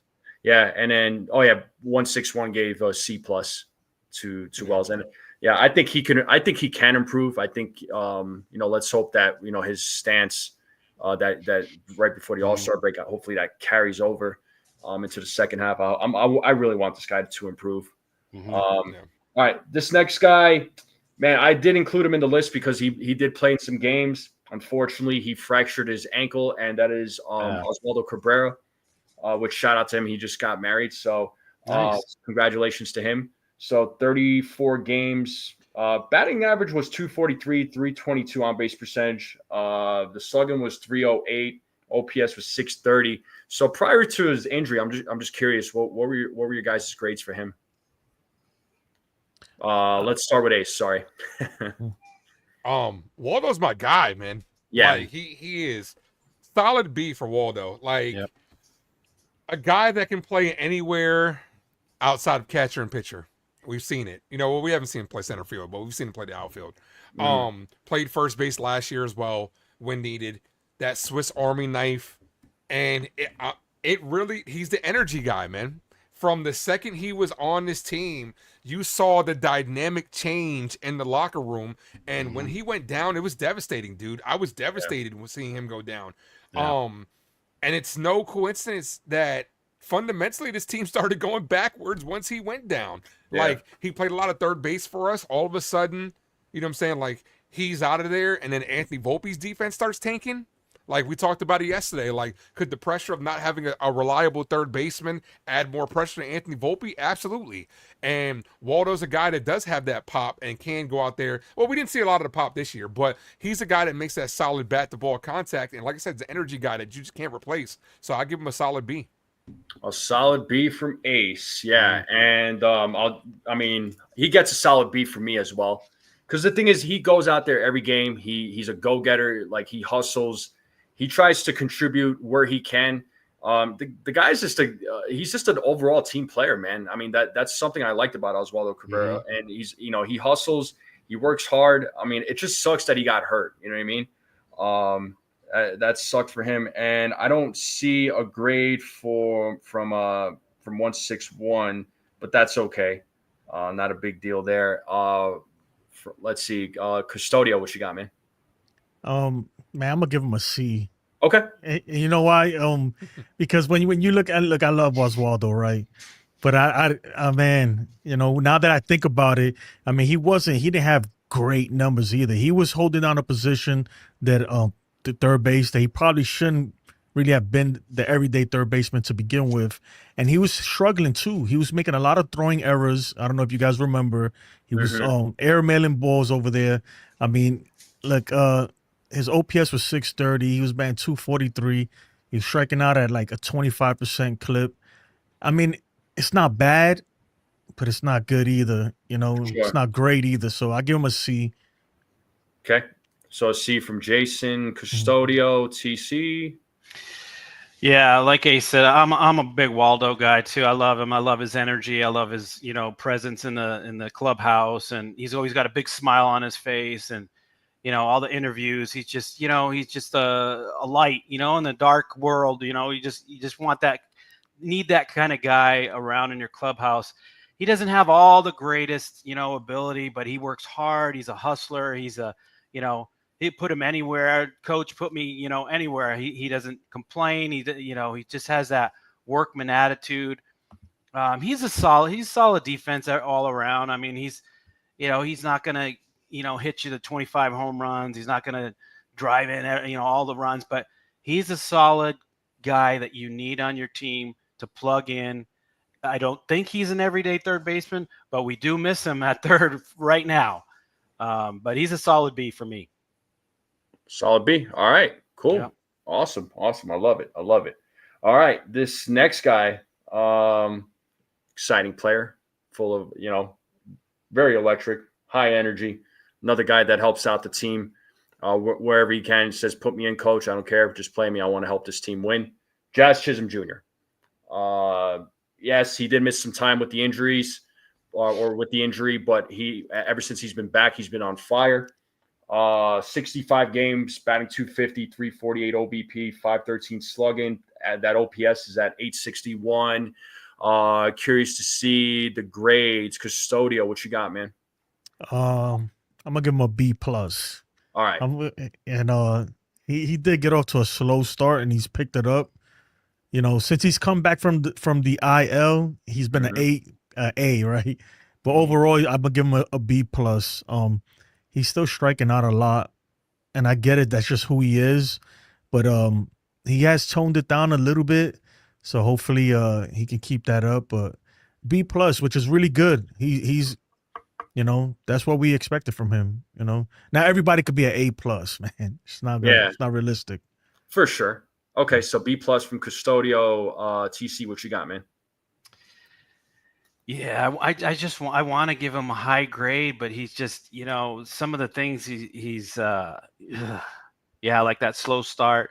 I'd give him an F from that home run derby. That was hard to watch. That was pathetic. You know but what? I don't think he shouldn't have done that. Yeah, he shouldn't have even done it. Oh my goodness. I mean, at third base, I'd give him a C, but second base, he's a B plus. He defensively at second base, he's great. That's where he needs to be, and I don't even know why they kept moving him around. I hope they're done with that. They better be. Yeah, he's high energy. He's got that swag. Kind of a guy you need in there. He's great in the fifth hole. I think he's protecting some of those guys, the top four. does strike out way too much, and he needs to use his speed to get on base. You again, another guy needs to shorten up his swing with 2 strikes. He's just swinging for the fence. This is, he reminds me of Willie Mays Hayes from Major League. He's like, yeah, I bulked up. I'm a home run hitter now. No, you're a speed guy. You got to get on base, and he doesn't steal enough. When was the last time he stole a base? I think they told these guys all. He got caught the other day. Yeah, but they and their percentage is terrible. Like, I think one of the lowest in the league, their stealing rate. But I got to see more hits out of him and getting on base more. Stop. This K rate is too high, but he still gets a B for me. Okay, a B from TC. What about you, Ace? B plus. Jazz is a guy that has superstar potential for me. Does everything defensively at second base. You know what I'm saying? Just even going to third base does a lot for me because, unlike the guy we had last year, Gleyber Torres, who thought he was too good for third, the fact that you even are even trying it out there, you'll get kudos and brownie points from me. Now, third base was a lot worse for him this year than it was last year, but the guy, after coming off the injury, has been one of our better players and brings that energy, brings that spark, that moxie that the New York Yankees desperately need. We don't need to be so cookie cutter where, we're all tight-nipped and stuff like that. It's great to see Jazz pimp a ball, get around first base and do the balling. Yeah. You know what I'm saying? Like, that's the energy this team needs, and it's going to need come to playoff time. Now, like TC was saying, I would like to see him shorten up that swing. You know what I'm saying? He says swinging at about 70%. Become more of a slap hitter, hit the ball in the gap so that way you can utilize your speed. Mm-hmm. All right. And let's see, 161. What did he say for Jazz? Oh, he gave Jazz a B plus. I give him a B plus as well. Yeah. He had that slow start. He got hurt, but ever since he's been back, he's been electric. Like I really want to give him an A, but he needs to cut down, like you guys said on the strikeouts. And at least from what I noticed, that he's not uppercutting the bat as bad as he used to. I mean, that was bad, when he was doing that. But I think he's gotten better at the plate. He has better plate appearances now. And I'm so happy they moved him back to second base. Thank God. I got sick of him playing third base. Not that I don't think he was that bad, but that's not his position. That's not his position. So, but yeah, cool. I got you, Ace. Go ahead, do what you gotta do, man. But yeah, I give him a B plus. I really want to give the guy an A, but for now, B plus. And like I said, 161 gave him a B plus as well. All right. NFE, you better be careful. He's snooping around your house. Isn't that your house? Yeah, it is. So don't worry. I got it. I'm watching. Yeah. I'm very deceiving. So yeah. But this next guy, let's talk about it, man. I'm curious to see what your guys' grade is for him. Paul Goldschmidt.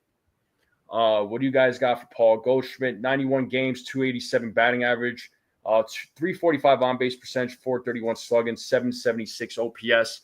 I mean, he was hitting in the high 300s, but he has regressed. But he's not. He's not. At least for me, I wasn't expecting him to be that solid bat. I was more excited to have him as a defender at first base because the Yankees were at defense at first base was terrible in the last couple of years. I was very happy with this signing, and I think he has. I think with the bat, I feel like he is. I think he has exceeded expectations, even though his batting average kind of fell. But I think he's been hitting well at the plate, and his defense has been phenomenal. But I'm curious to know what your guys' grades are. So let's go, Jason Custodio. I'm gonna give him a A, and his numbers have declined recently. He got off to a great start, right? But if you look at his numbers with runners in scoring position, something that the Yankees struggle as a whole, he's batting 359. His average is 359 with runners in scoring position. Yeah, which is like, come on, man. You know, I get it. You know, he's older. Maybe he's lost a little pep in his step, but man, Goldie, he's been a godsend to me. You know, so I'm gonna give him an A, a solid A. A solid A. Okay, so you got an A for him. What about you there, TC? Yeah, 100% agree with Jason. He's an A for me. Mm-hmm. Great start. I mean, I would like to see them keep him out of the leadoff hole. I like him more fourth, fifth, sixth, somewhere in there.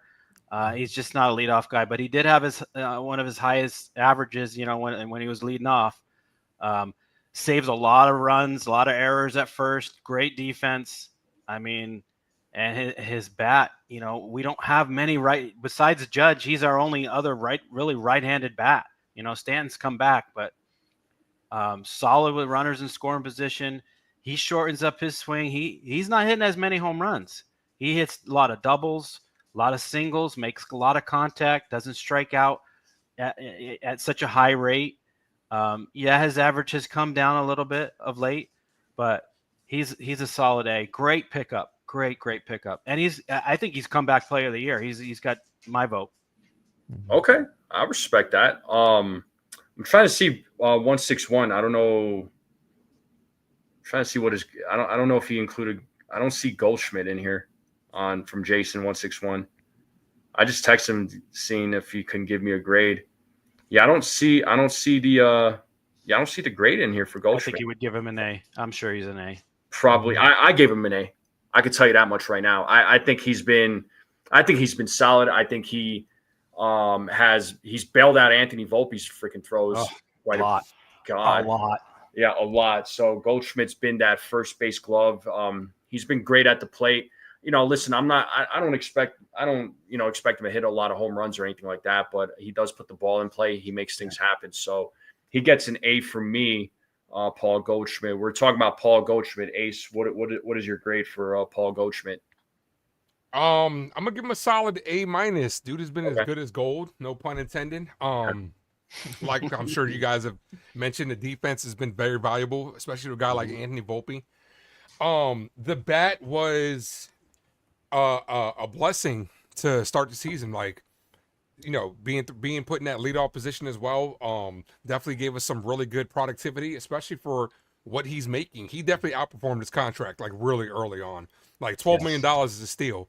And realistically, I wouldn't mind bringing him back. I really wouldn't. Like, I'm not going to give him he'd be a good depth piece for the future. But I wouldn't give him starting every day. But the glove has been very valuable, and it has helped out towards the Yankee fundamentals.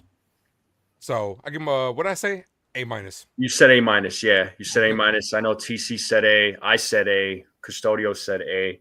I don't see a grade from Jason 161. He sent me a picture, but I don't see Goldschmidt's name in here. Picture of what? Of his list. Oh, okay. Yeah, we know where those minds went. No. Yeah, but I don't see a grade from him. But I texted him, like I said, I'll probably get it from him hopefully. All right, this next guy. Oh, I can't wait to hear the grades on this next player. Oswald Peraza. So 63 games, 149 average, 213 on base percentage, 243 slugging, 466 OPS. And by the way, Jason from 161 said he's giving Goldschmidt a B. So there you go. I'm shocked. Yeah, I'm a little shocked. I'm honestly a little shocked, but that's all right. I'm sure he's going to give me his reason here in a minute. But Peraza. What do you guys got for Peraza? Let me start with Ace on this. I'm gonna go old school. Give him an E. We used to get graded A, B, C, D, E, F. Yeah, he's getting an E. Offensively, he's been putrid, man. Like, this kid had every opportunity to succeed, and he just continues to just backtrack. Defensively, you know, he's still solid defensively, has made a couple of errors here and there, but everybody does. Boy, he's just a guy that, especially, he's not valuable on his team, especially with no options. Like, you can't just send him down. Yankees have no choice but to keep him up here. I'm going to give him an E. An E. Dang, that's The offense is really bad, dude. That one hurt. Like the offense You is gave him terrible. an E? Yeah. Yep. I thought the E's for excellent. No. No, when we were in grade school, E was bad, bro. They didn't have F's like that. Hey, E's here. Nobody told me. I was getting E's, man. I'm just playing.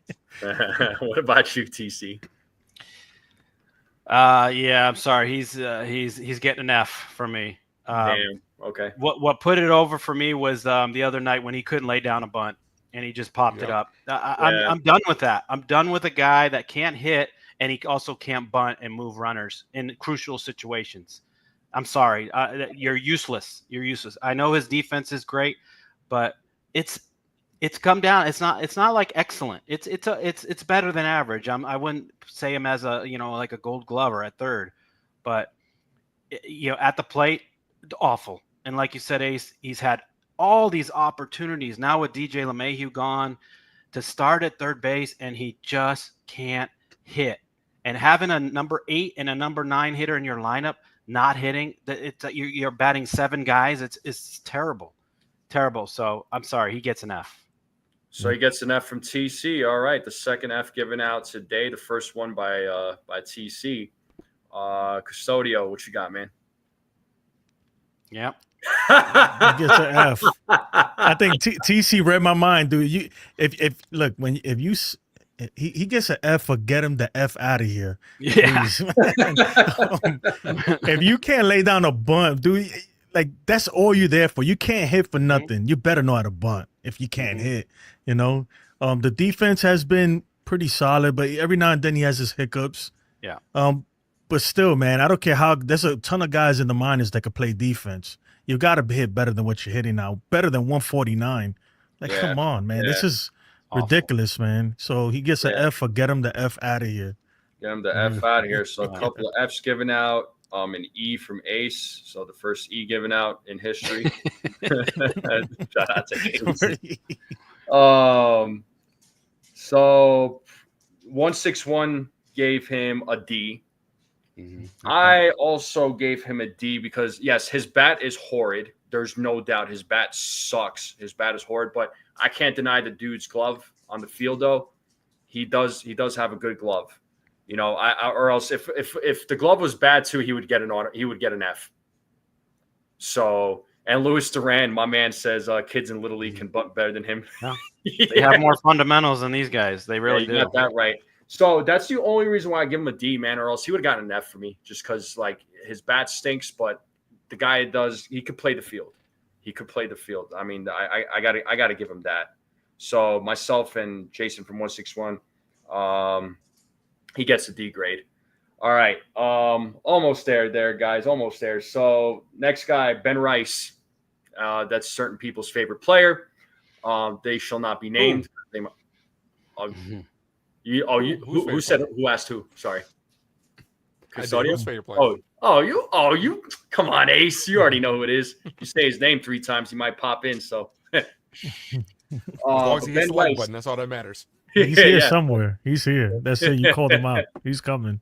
But Ben Rice, man, so 78 games, batting average 235, 326 on base percentage, 466 slugging, an OPS of 792. Curious to see what your guys' grades are. Let me start. You know what? Let me go Custodio here. What do you got, dude? Man, I'm gonna give him a.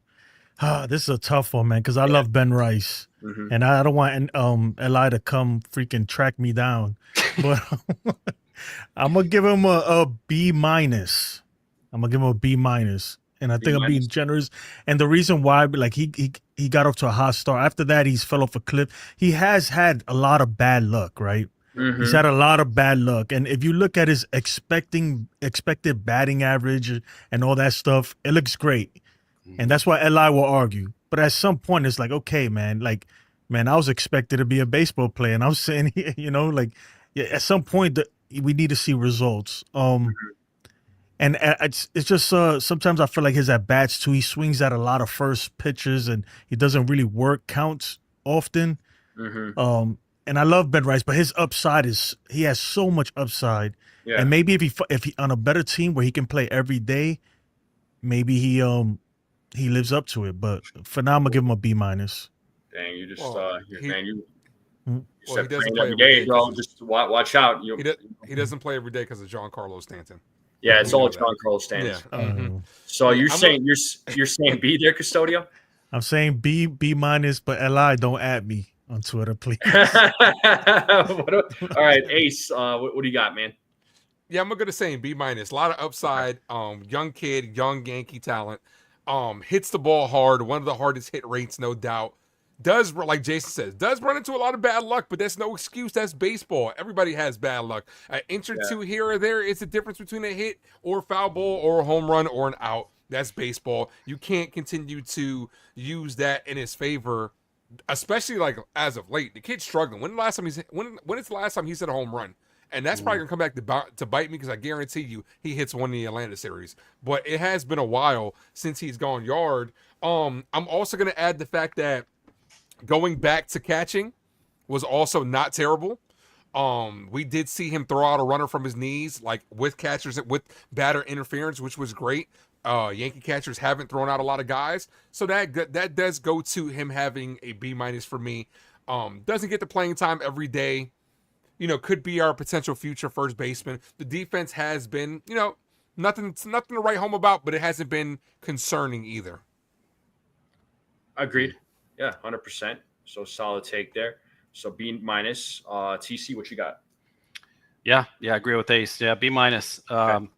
He got off to that hot start, when Stanton wasn't here, but now he's fighting for playing time, and it's tough.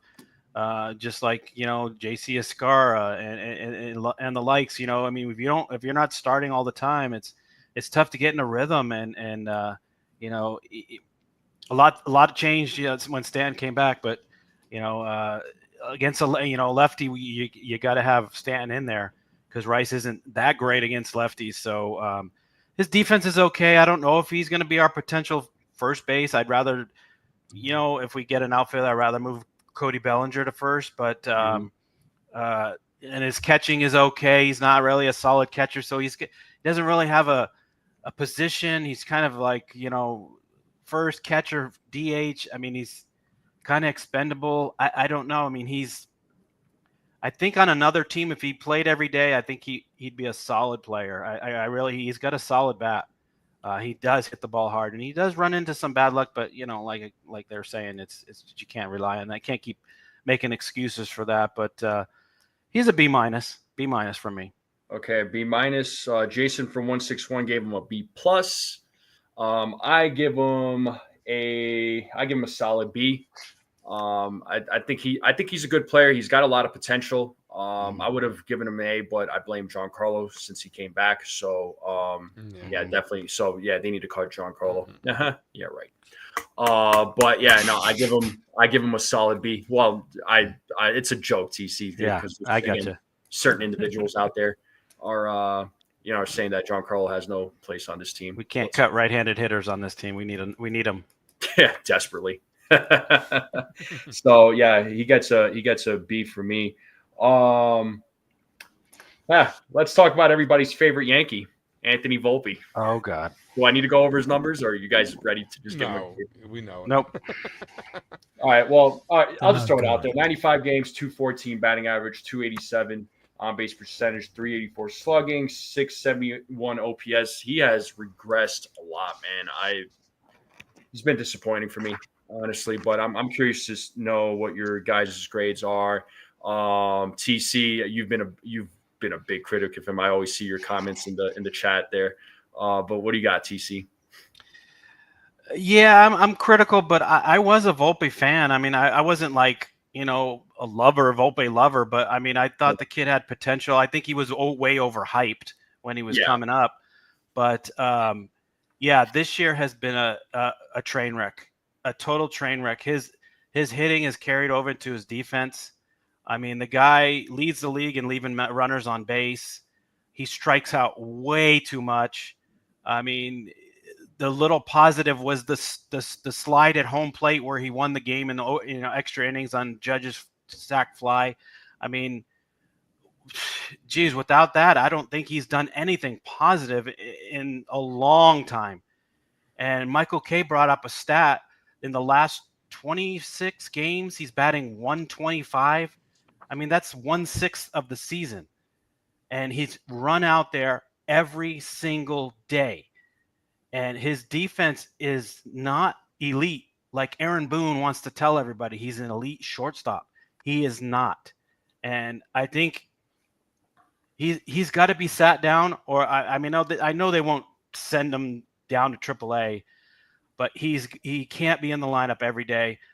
I'm sorry, he's an F. Yeah, I'm done with him. I'm done with Volpe in the lineup. Right. He's an F. He's a total F for me. Yeah. All right. He's a mess.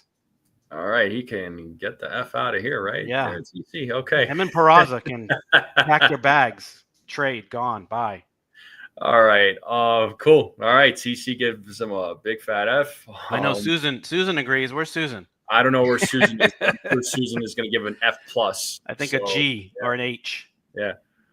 Boone is living in the fantasy world. Susan, drop your grade for Volpe. I'm expecting a high grade. He is the number one Volpe basher of the chat, and there's no argument. She is the number one Volpe basher, and nobody's going to beat her in that. But Ace, what you got, man? I'm gonna give him a D for disaster because like this year has been that. I was a big Anthony Volpe supporter as well. I see the tools are there. Coming off of what he did in the World Series, I legit thought that would have been a turning point for him. Mm-hmm. And unfortunately, it's gone the other way. And defensively this year, he's been putrid. Whether you want to say it's because we don't have a third baseman, we talked about that. Him trying to overcompensate for that is no excuse at this point. Like, this kid hasn't panned out so far in year 3. And it's not like he has a big resume in year 1 and 2 where you could say, okay, you know what? He's having a bad year. As overhyped as he was and the frustrations are building, he's now the linchpin that all Yankee fans want this kid out of here. But unfortunately, we don't have a better option. It's not like Peraza's playing well. You can just throw him out there. Mm-hmm. He's the guy, and we kind of have to hope that he turns it around or gives us something that's redeemable, but he's not showing us anything. And that's what's frustrating, because it's even more frustrating because we see that the tools are there. We see that he's had moments. We see that, he has won a Gold Glove. He does have speed. He's not stealing this year. He's getting caught at a high rate as well. So It's like, what are you doing for the team besides frustrating the hell out of the fans? So I'm gonna give him a D. All right, he gets a D. There you go. All right, Custodio. Oh man, this is an easy one.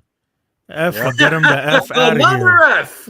Big F minus. No, I'm gonna go with Susan. F minus. F minus. All right. And the only reason why, look, I mean, besides him, who we got? Peraza, right? He just got another F.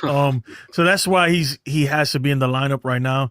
But look, man, he's terrible. He has the most at bats with runners in scoring position out of every Yankee. With 107, he's batting 196 with runners in scoring position. It seems like every time he comes to the plate, there's 2 or 3 guys on base, and he's not coming through at all. And he just looks overmatched. That's the biggest issue to me. He looks overmatched, like he doesn't even belong there sometimes. Like he can't even catch up to a 97 up in the zone. If you told him it was coming, and that's a problem. And I really, at this point, I don't know what the Yankees can do with him, because it seems like they're in denial. It seems like they're gonna run him down our throats. Pause. But I mean, hey yo. I mean, but that's what it feels like, man. This is forcible. It's tough to watch, man. I feel bad for him. I really do, because I really think the fan base is gonna get ugly if he doesn't turn it around in a big way. So he gets an F. All right. You can't sugarcoat it. Yeah, no, that's fair, man. I mean, again, everybody's grades. It's your opinions here, so I mean, no judgment. Anybody who gave him an A, I might raise an eyebrow, but you guys, I wasn't expecting any of you guys to give him an A. Jason from 161, what did he give Volpe? He gave him a D plus. Mm-hmm. He did add here in the text, and let me know what you guys think. But he says, I'm factoring in Volpe's put-out totals and overall activity at shortstop into his ad score, as well as his second or double totals and RBIs versus other doubles or versus other second basemen. I don't know if you meant second baseman or shortstop, but in Major League Baseball, that's part of his D score. And he adds here Volpe's in top 20% for all those, and they balance out his low batting average and high errors.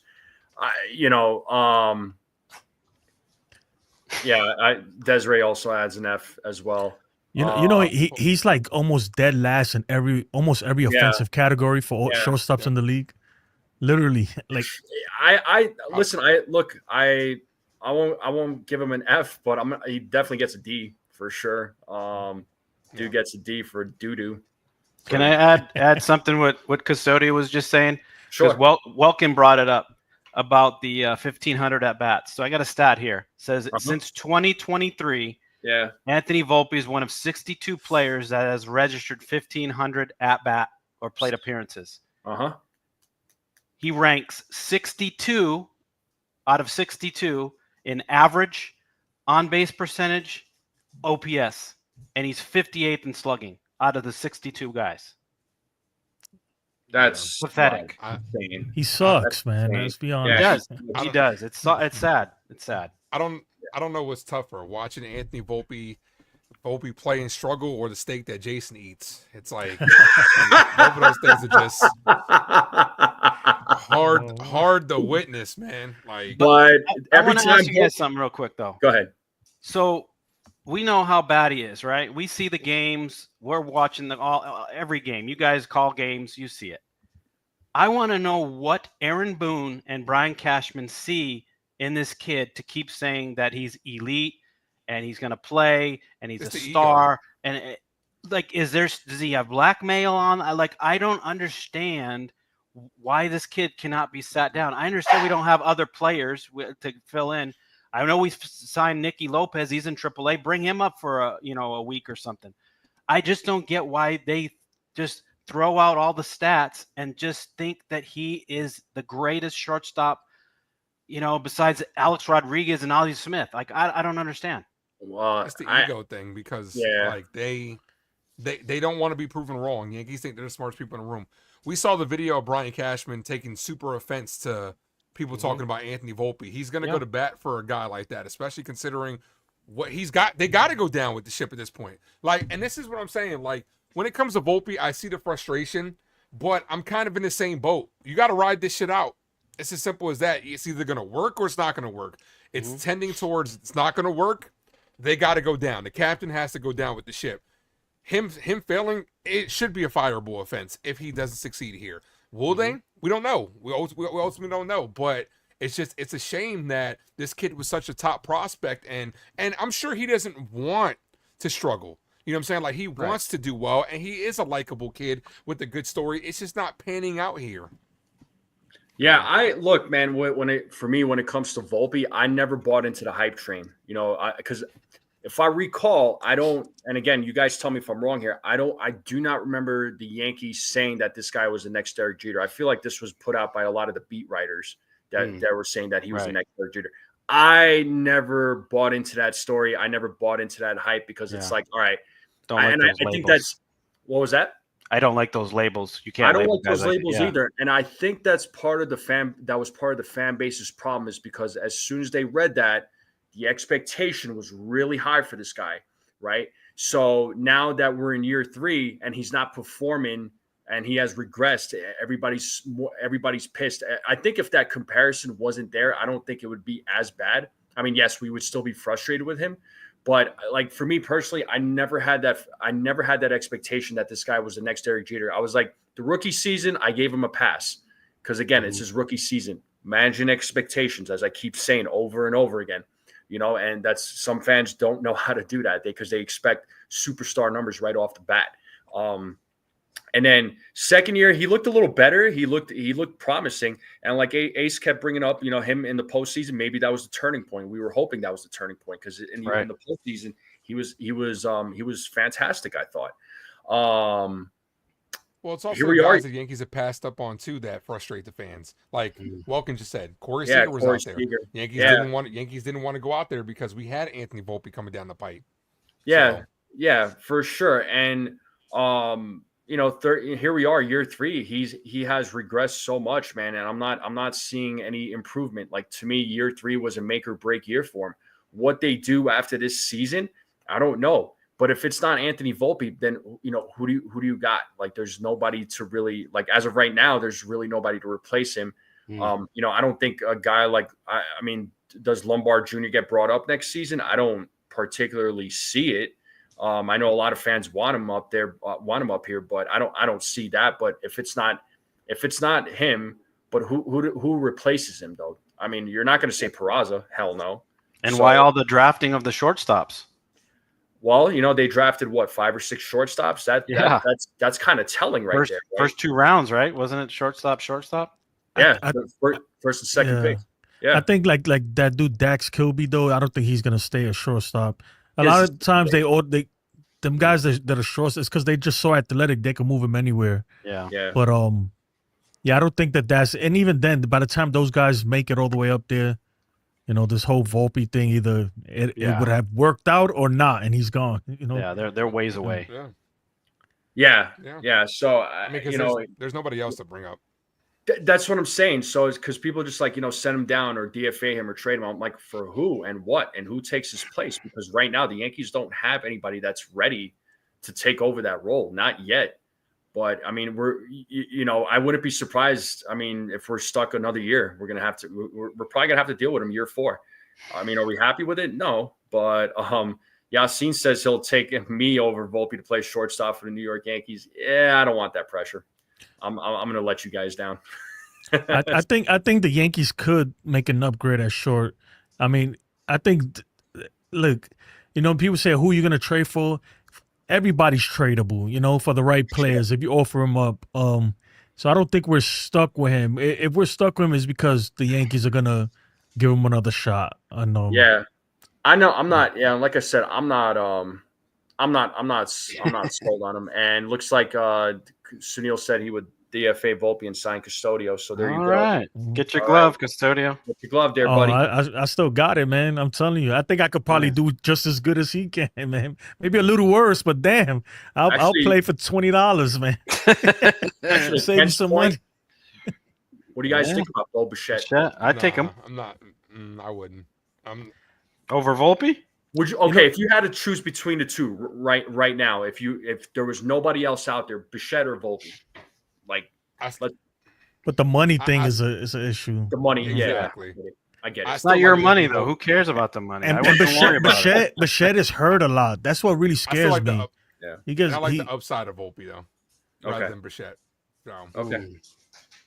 All right, that's fair. All right, so we beat up Anthony Volpe pretty good. I was I knew think that was coming. This guy's going to get his ass kicked, and so he did.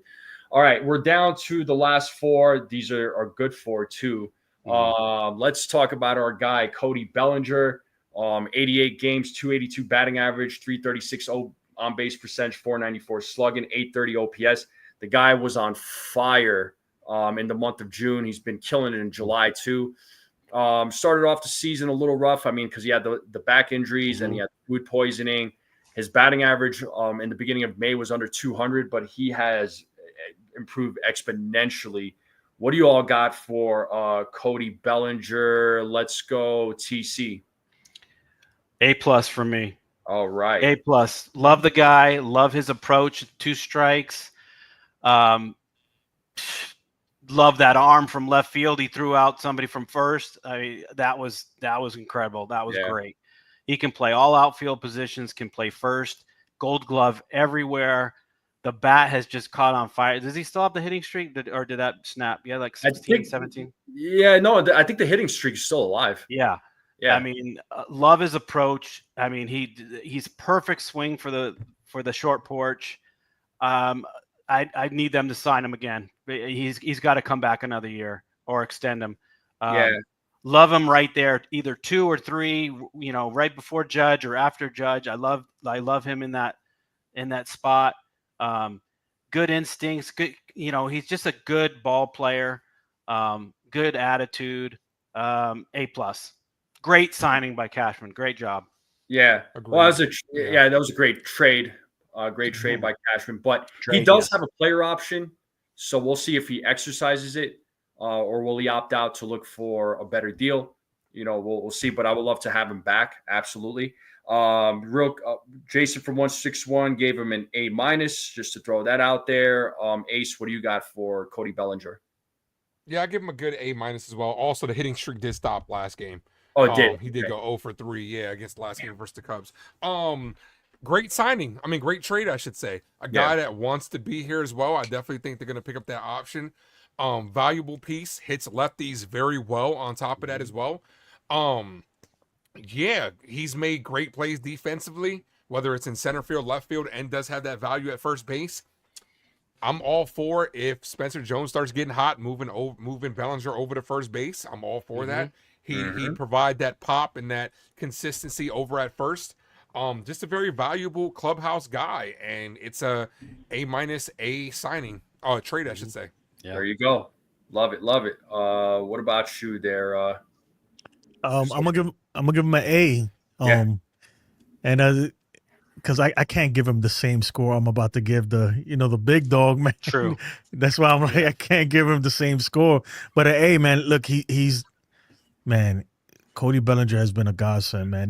With runners in scoring position too, he's one of the only guys who can actually hit with runners in scoring position. He could play almost. I think if you put him at shortstop, he'd probably do better than Volpe, man. And he's a left.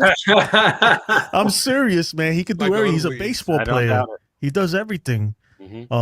So yeah, I'm gonna give him an A. Yeah. So an A. I give him an A as well. I definitely give him an A.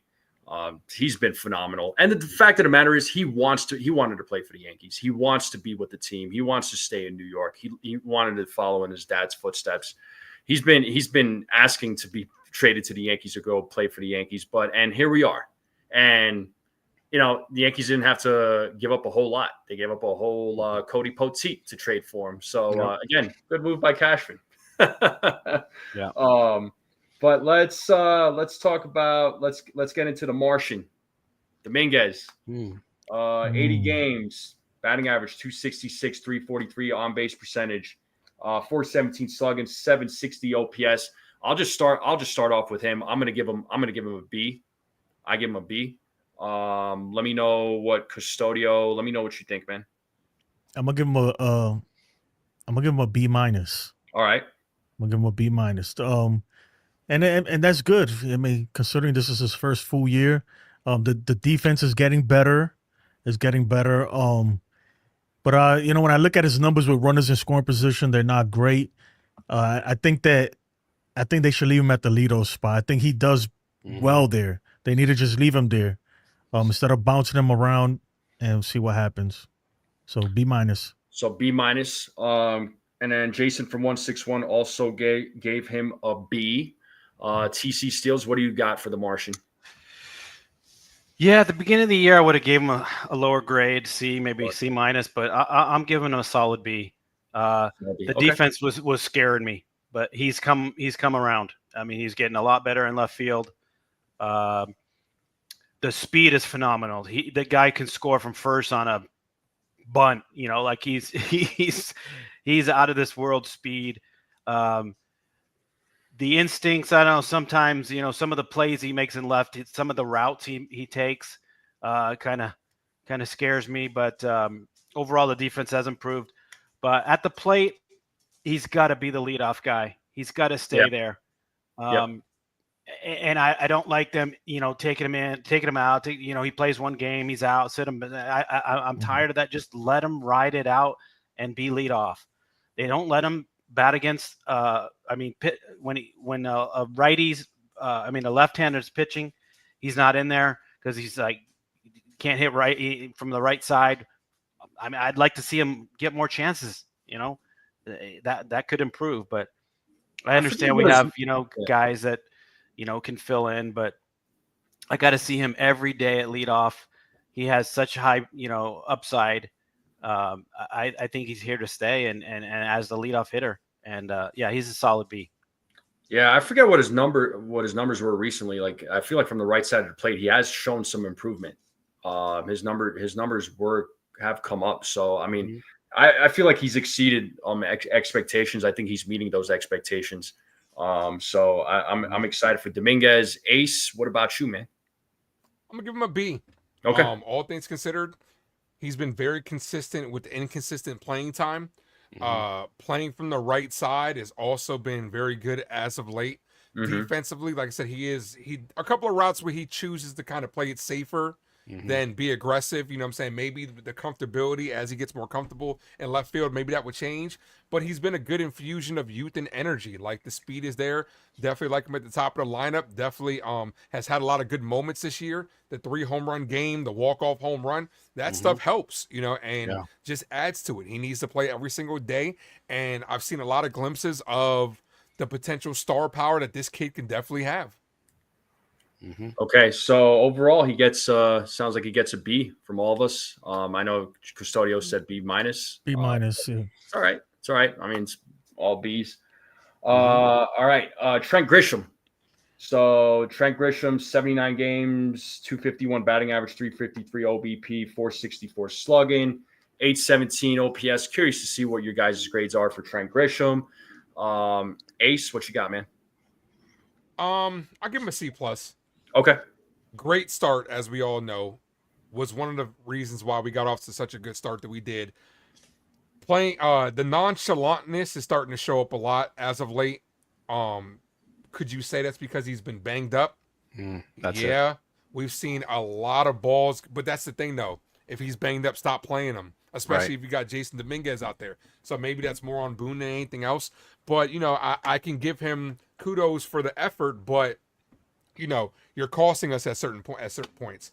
So like I said, a solid C+. The good moments for us as well, but it's at the detriment of Jasson Dominguez.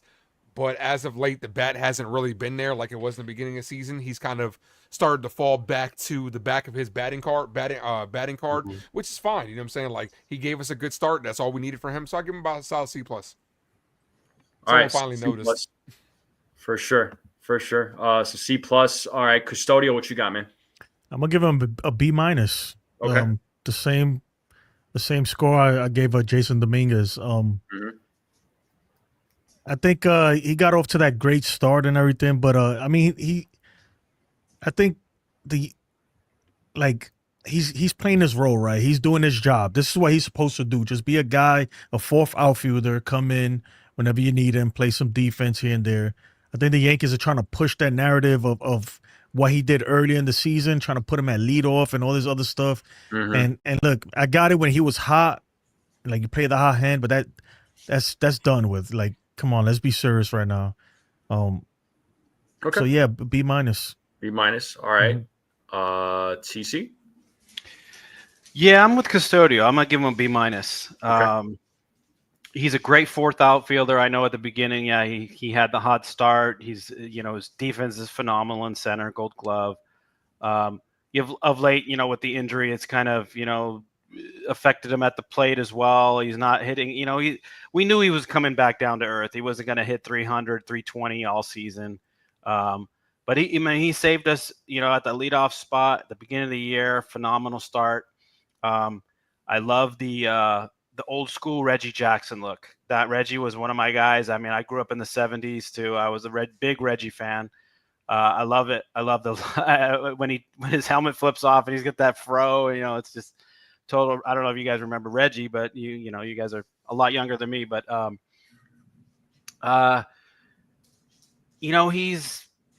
it sucks because he's another left-handed hitter. We're loaded with so many left-handed hitters. Yeah. The playing time, it gets gets cut short because of that. And but he's a solid guy. He'll he's not the fastest guys, but fastest one. But he's out there and he's giving his all. He's a hard worker. But he's a solid B minus. B minus for me. Copy. All right, B minus. Jason from 161 gave him a B plus. I also not a B plus, but I give him a B.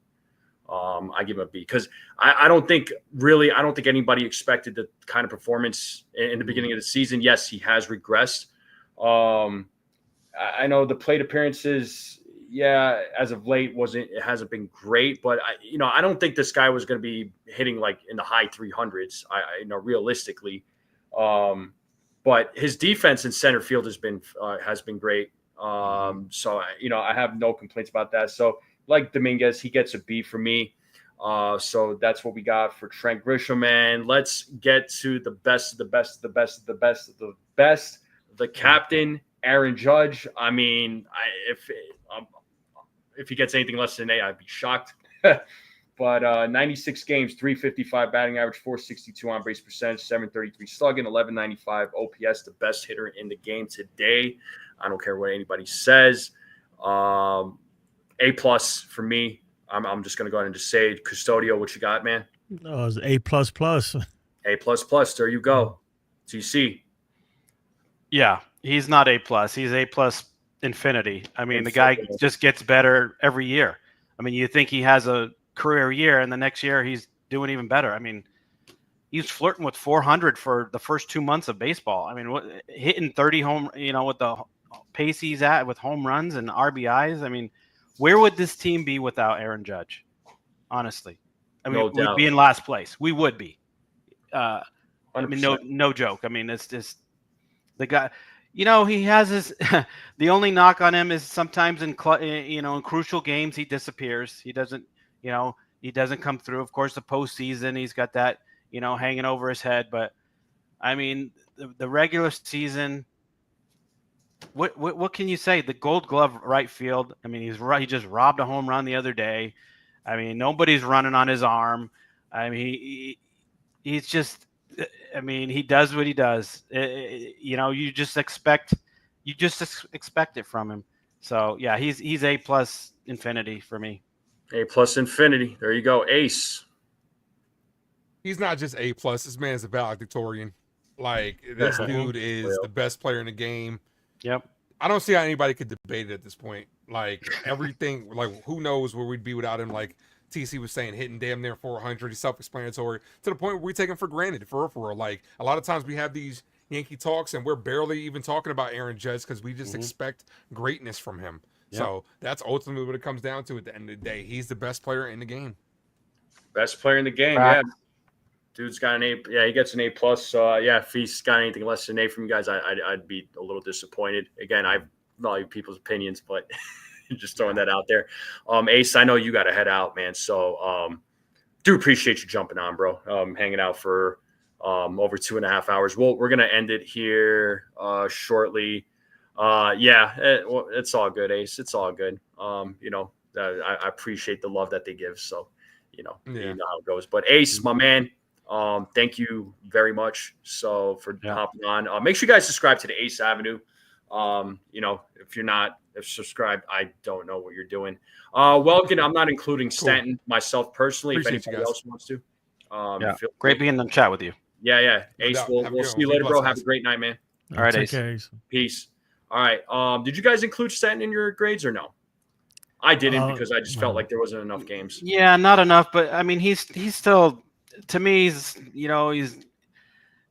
B-. I mean, he's got his moments. He's pinch hitting. He came through the other day, but he strikes out way too much. He swings at bad pitches. I mean, he's a solid right-hand hitter. He can't play any positions, so he's still valuable. His postseason just carries over to the grade that I give him. So I'd give him a B-. I mean, not enough plate appearances, but he's still. I can't give him lower than a B-. For sure. What about you, Jason? Did you give him a grade or no? Stan, I didn't, but I'd give him, I don't know, probably a C. I mean, it really isn't enough at bats. Right. Lately, though, he's been picking it up a little bit. But I'm just waiting for that Boone grade. I'm just curious. Waiting for that Boone grade. Can we do that? We're definitely going to do it. I promised you all that we would do it. So we're going to grade Boone, James Rowson, Matt Blake. Stanton, I didn't give him a grade, but hey, if you ask me to give him a grade, it's going to be a C right now. But there's just not enough games. But now I'm going to save Boone for last. But out of curiosity, though, grades for pitching coach Matt Blake. What do you guys got? Custodio, what you got, man? I'll give him an A. I think I'll give him my A. I mean, Okay. I'm not really sure exactly what he's doing with these guys behind the scene, but Yeah. whatever it is, it works most of the time. So, hey. Okay. An A from Custodio. TC, what you got for Matt Blake? Yeah, he's got enough body of work to get a grade of an A. Yeah, he's turned so many guys out. You know, like we've already mentioned.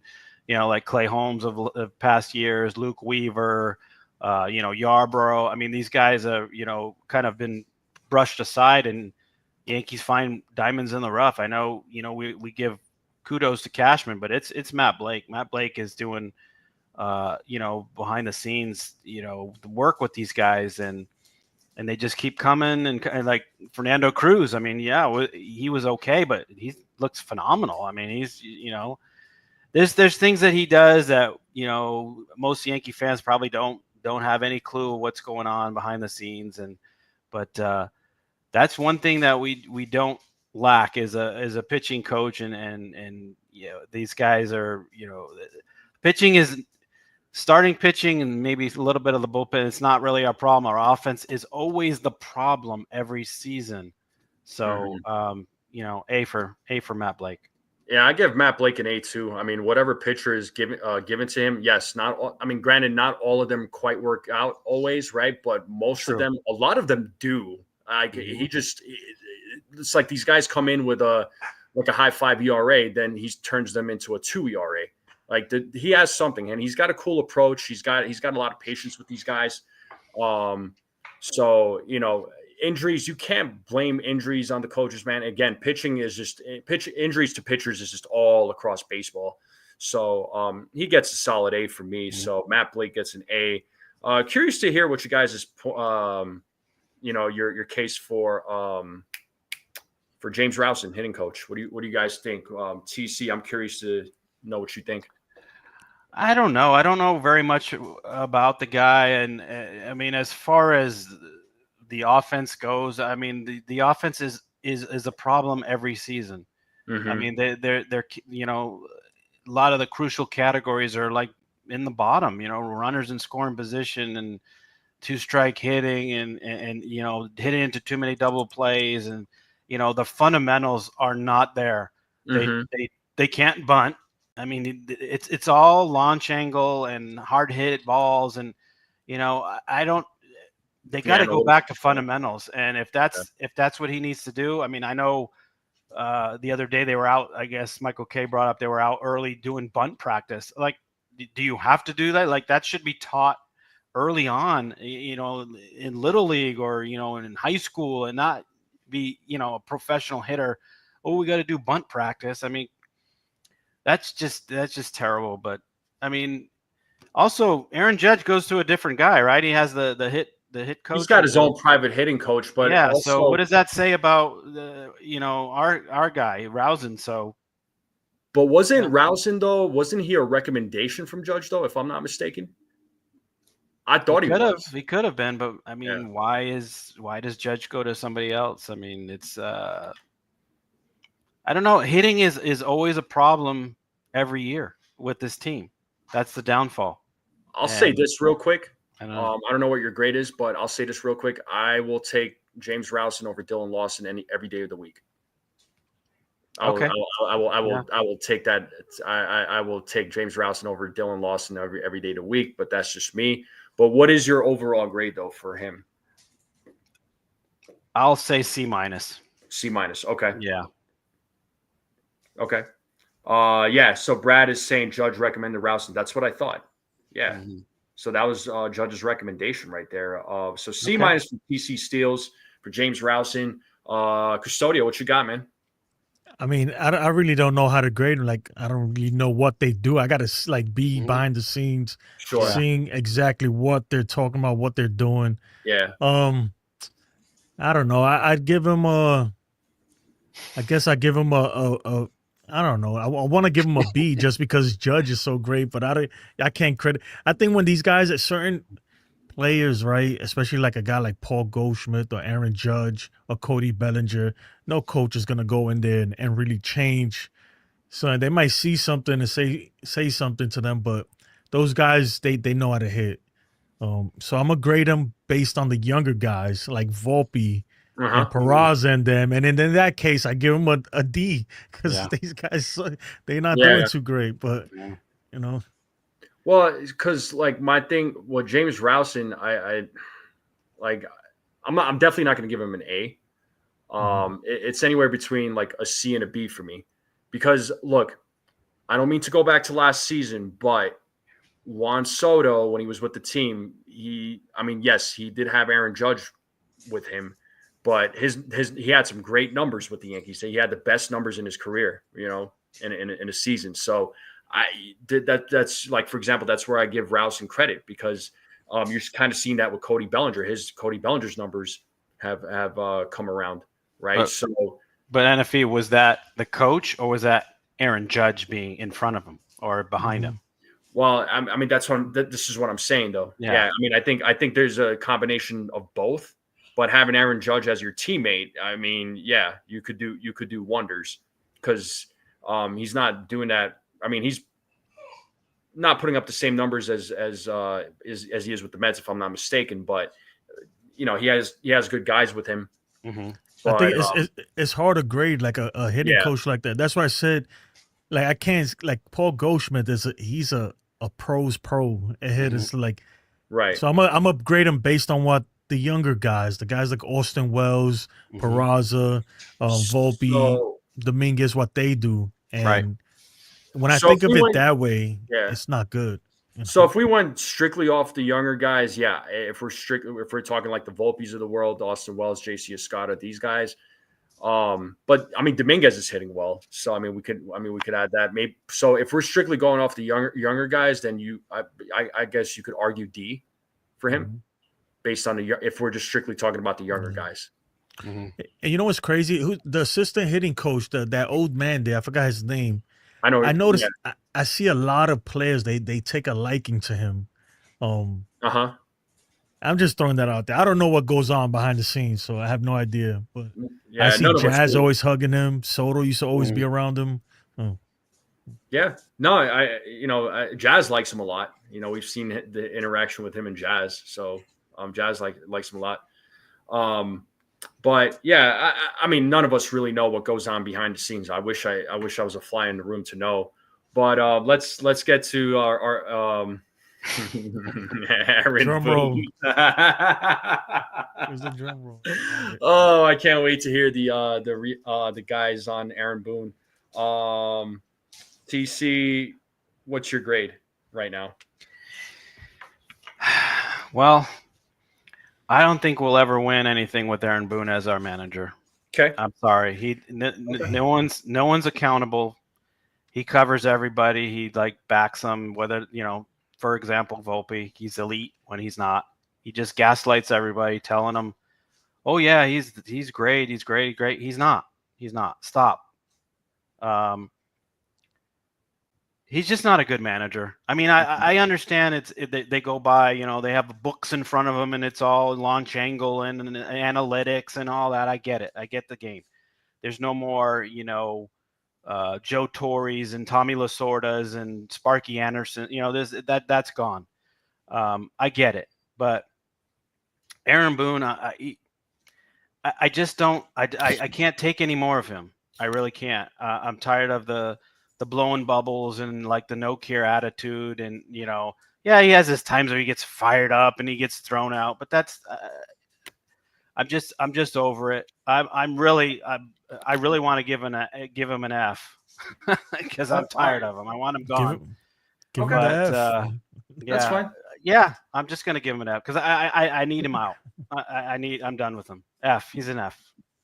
All right. What about you there, Custodio? Man. I agree with TC that I think his time has passed, like, and not because of I just think that they need a change, like a change of regime needs to happen, right? That goes with Cashman too.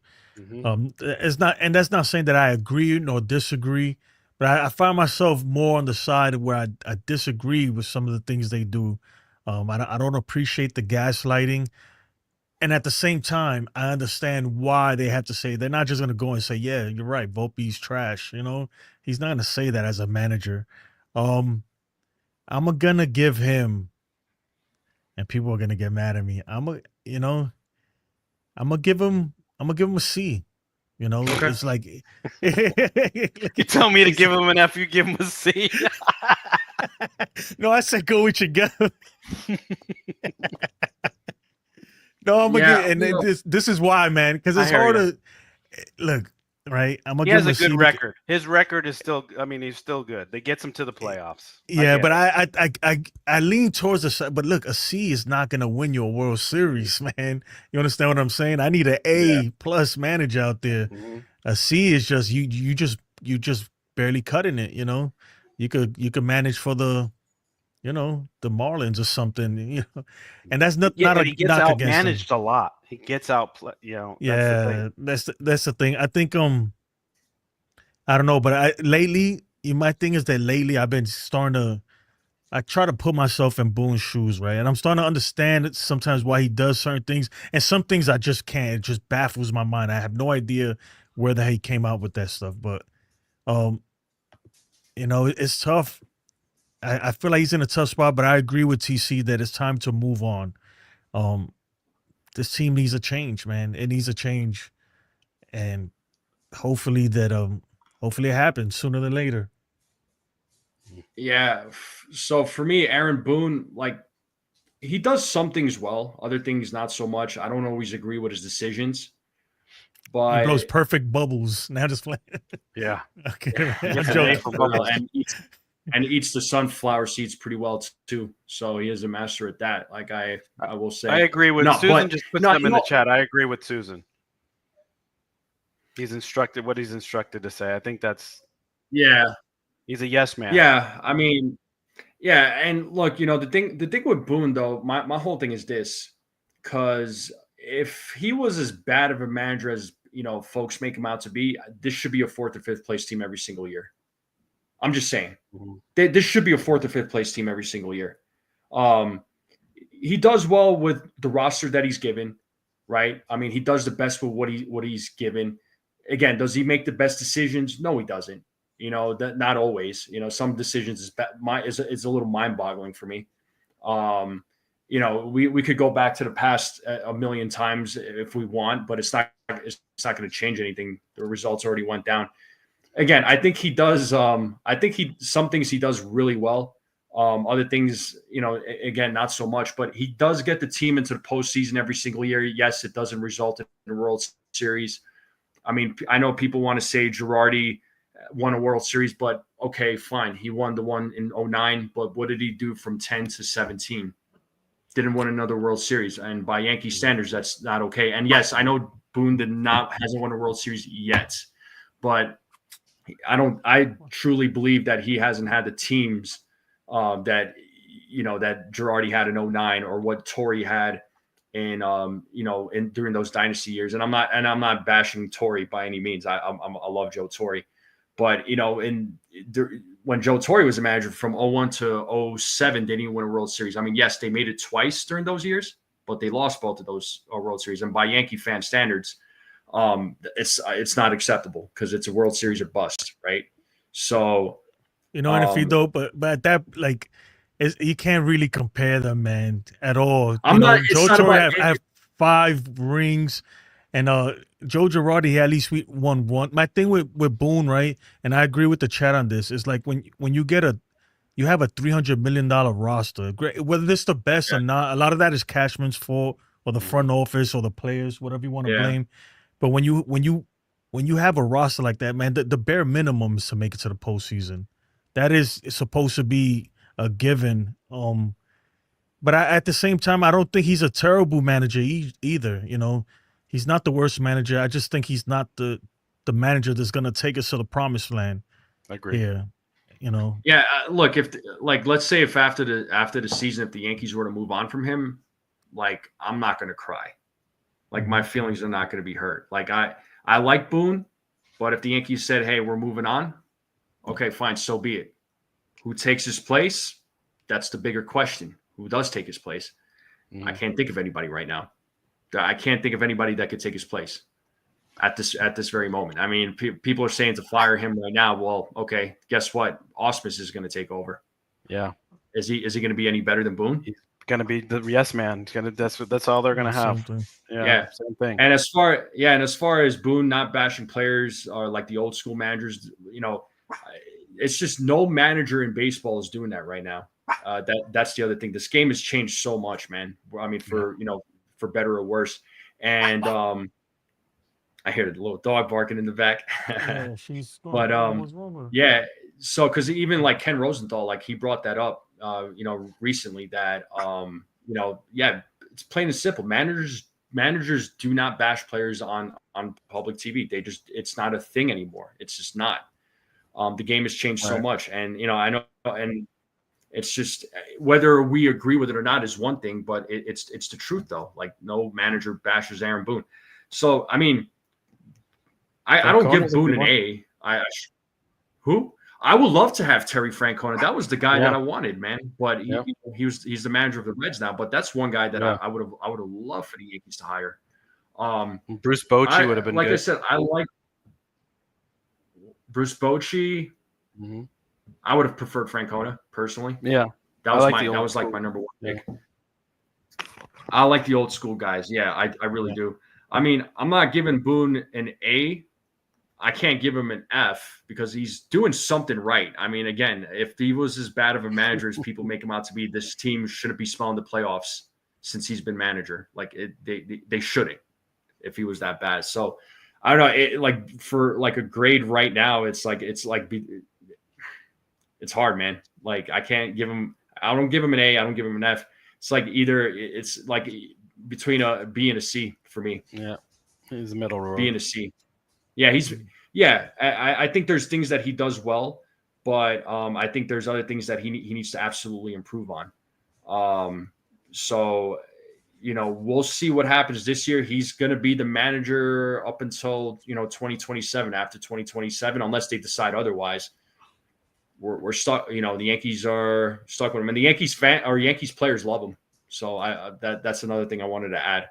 So I mean, not that it matters to us, but what they say goes a longer way than what us fans have to say. And he has the pedigree, his dad, his grandfather, his brother. I mean, they're all in baseball. They're all manager, Bob Boone and Ray Boone and, Brett Boone. And so it's a baseball family. So, I mean, he should be decent. But again, I think what Susan said, I think he has to go along with what the, organization tells him to say, or, with Hal and Cashman, it's like all the corporate, mumbo jumbo gaslighting. Oh yeah, what we see is not what's going on. He's really better than what you're seeing. No, we're the fans. We demand. We're the ones paying your salaries. We're buying tickets. We're buying, memorabilia, all the stuff, and you're telling us stuff in our face that is a flat lie, and it just drives me crazy. I mean, I know he's the front man. He's the guy that has to take all the heat, and all the the fans get all over him. But I mean, until we win a championship, I can't do it with him anymore. He has to be an F for me. I'm sitting, Okay, and that's fine. I'm all right with that. And then I don't know what Custodio's final grade was, but I gave him a C just because, like you said, just because we do, he just barely passing the test. I mean, I don't know. My thing is just like I said, like it's just time for a change. It just is. It's been 8 years. We have not won at all. Granted, we made it to the World Series, right? But I mean, was it because of his managing? Well. Was it because Boone was a great manager, or was it because we had some, the American League was a little weak, and we had freaking two of the best players on the planet in the same lineup. Yeah. And then we're lucky to get by Cleveland. That was tough. Well, I'm glad you said that, TC. The reason why I'm glad you said that is because a lot of folks thought that the 2024 postseason was a cakewalk. I'm like, that's a bunch of crap. No, it wasn't. They made it. Those teams made it that far for a freaking Kansas City, Cleveland, and Boone. And to give Boone credit, he managed great that whole postseason until Game 1 of the World Series, and then he lost me. And then he lost me there. Yeah. Yeah, I don't know. I think it's Bring him just in time Nestor. for a change. That's it. Yeah. And then real quick, we'll close it out here because I know we're approaching 3 hours, and I appreciate Yeah. you boys sticking it out, man, because I'm definitely ready to Mhm. wrap it up. Jason from 161 did send me this article from Newsweek. And it's a short. I'll read it quick, but the title says Yankees announce Max Fried change after injury setback. It says the New York Yankees are emerging from the All-Star break with some real urgency to reboot their season. During a harsh stretch leading into the break, the Yankees gave up their lead in the American League East division and will have to contend with some significant needs in the infield and the bullpen with the trade deadline rapidly approaching. And the Yankees are looking to navigate the second half of the season with a new outlook for staff ace Max Fried as well. It says since joining the team this past offseason, stepping up for the injured Garrett Cole, Fried has been one of the best pitchers in baseball with a 2.43 ERA across 20 starts so far. But after exiting the latest start with an early blister issue, the team has announced it will be changing the way it evaluates his health between starts moving forward. You're paying close attention to more ways than one now, says manager Aaron Boone, said of monitoring Fried for the remainder of the season. So, I yeah, don't know what none of that means.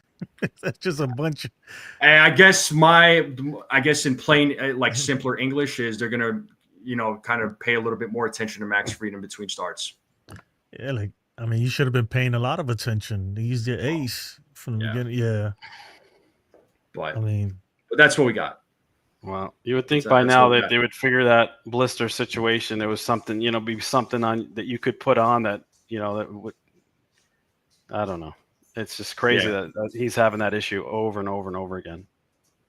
No doubt. But before we close it out, anything else you guys want to add to the chat? I know we've been on for almost 3 hours or like approaching the 3 hour mark, but again, I appreciate everybody sticking through.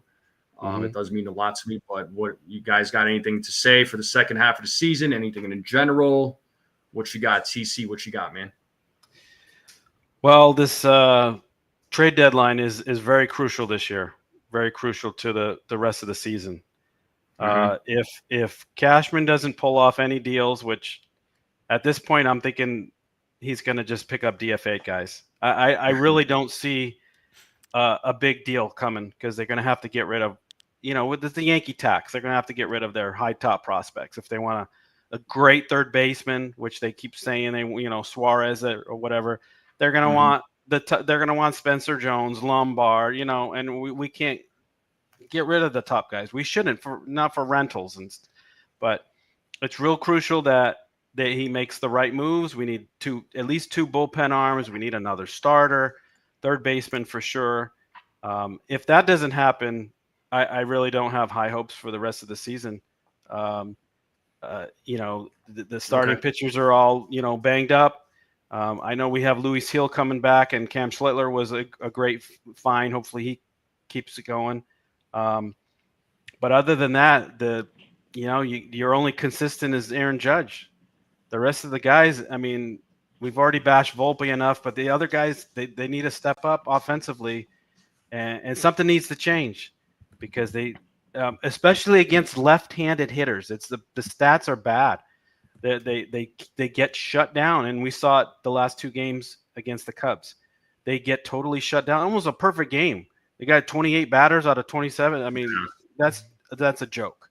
Yeah. So that needs to change. They need to get right-handed hitters and some consistent, like some guys that can hit with runners in scoring position. Stop with the home. We got enough home run hitters.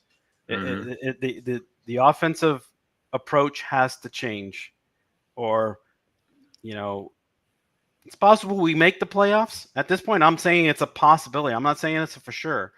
But past that, I don't think this team has enough to win a pennant. Okay.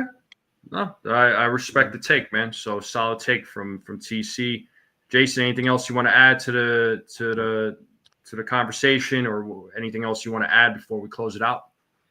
No, I think just to echo what TC was saying, I agreed, man, that this I've been saying it even since earlier in the year that this team, granted, they could make it to the postseason, but this team is not a championship caliber team. I mean, We knew that going into the season. If you look, even on paper, it was like, okay, it's a good team.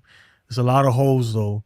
I think that this trade deadline, I'm hoping because, I'm hoping that Cashman, they really go out there and really make some big time moves because like and I say this for not only for the fans' sake because we haven't won in 15 years, but also for Aaron Judge's sake because that man is not getting younger and it'd be a terrible waste to watch him have one of the greatest careers of any Yankee ever, if not the best, right? And not have a ring to go along with it. So we got to start going. We got to start going all in every year from now. And really, they say they're all in, but are they really? Like now, we got to really be all in. That's my last. Cool. Yeah. All I got to say, I know as far as the trade deadline. They got to make it happen, man. Because like Jason said, if they're all in, they gotta make it happen. I'm not saying to slice up the farm or anything like that. You still have to have a farm. You got to have a future, and they have some guys in the future that I think will be contributors to this team.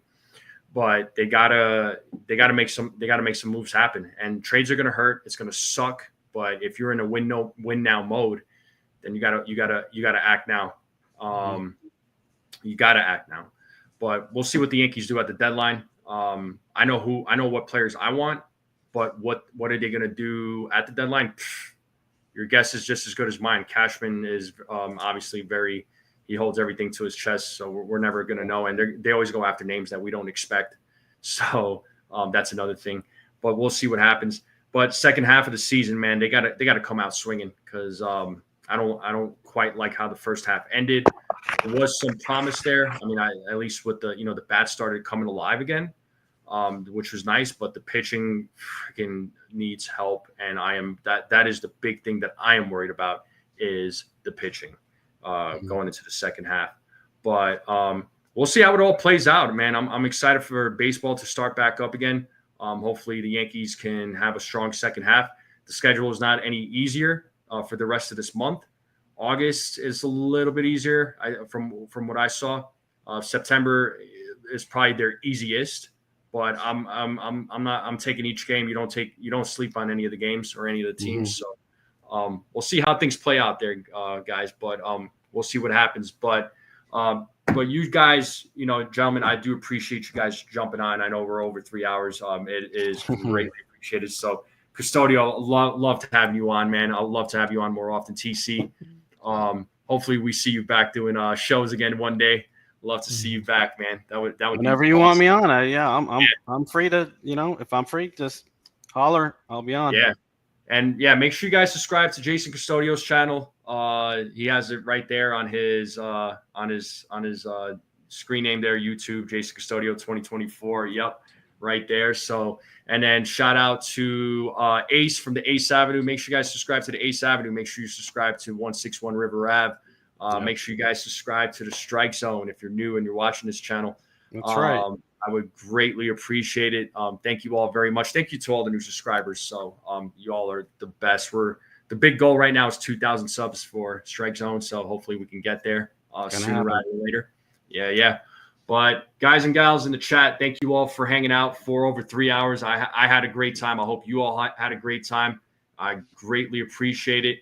We'll see you all next time. I should be going live tomorrow. I think Custodio is probably going live tomorrow. But yeah. Looking forward to it. Looking forward to it as always. And have a great night, everyone. And as always, let's go Yankees.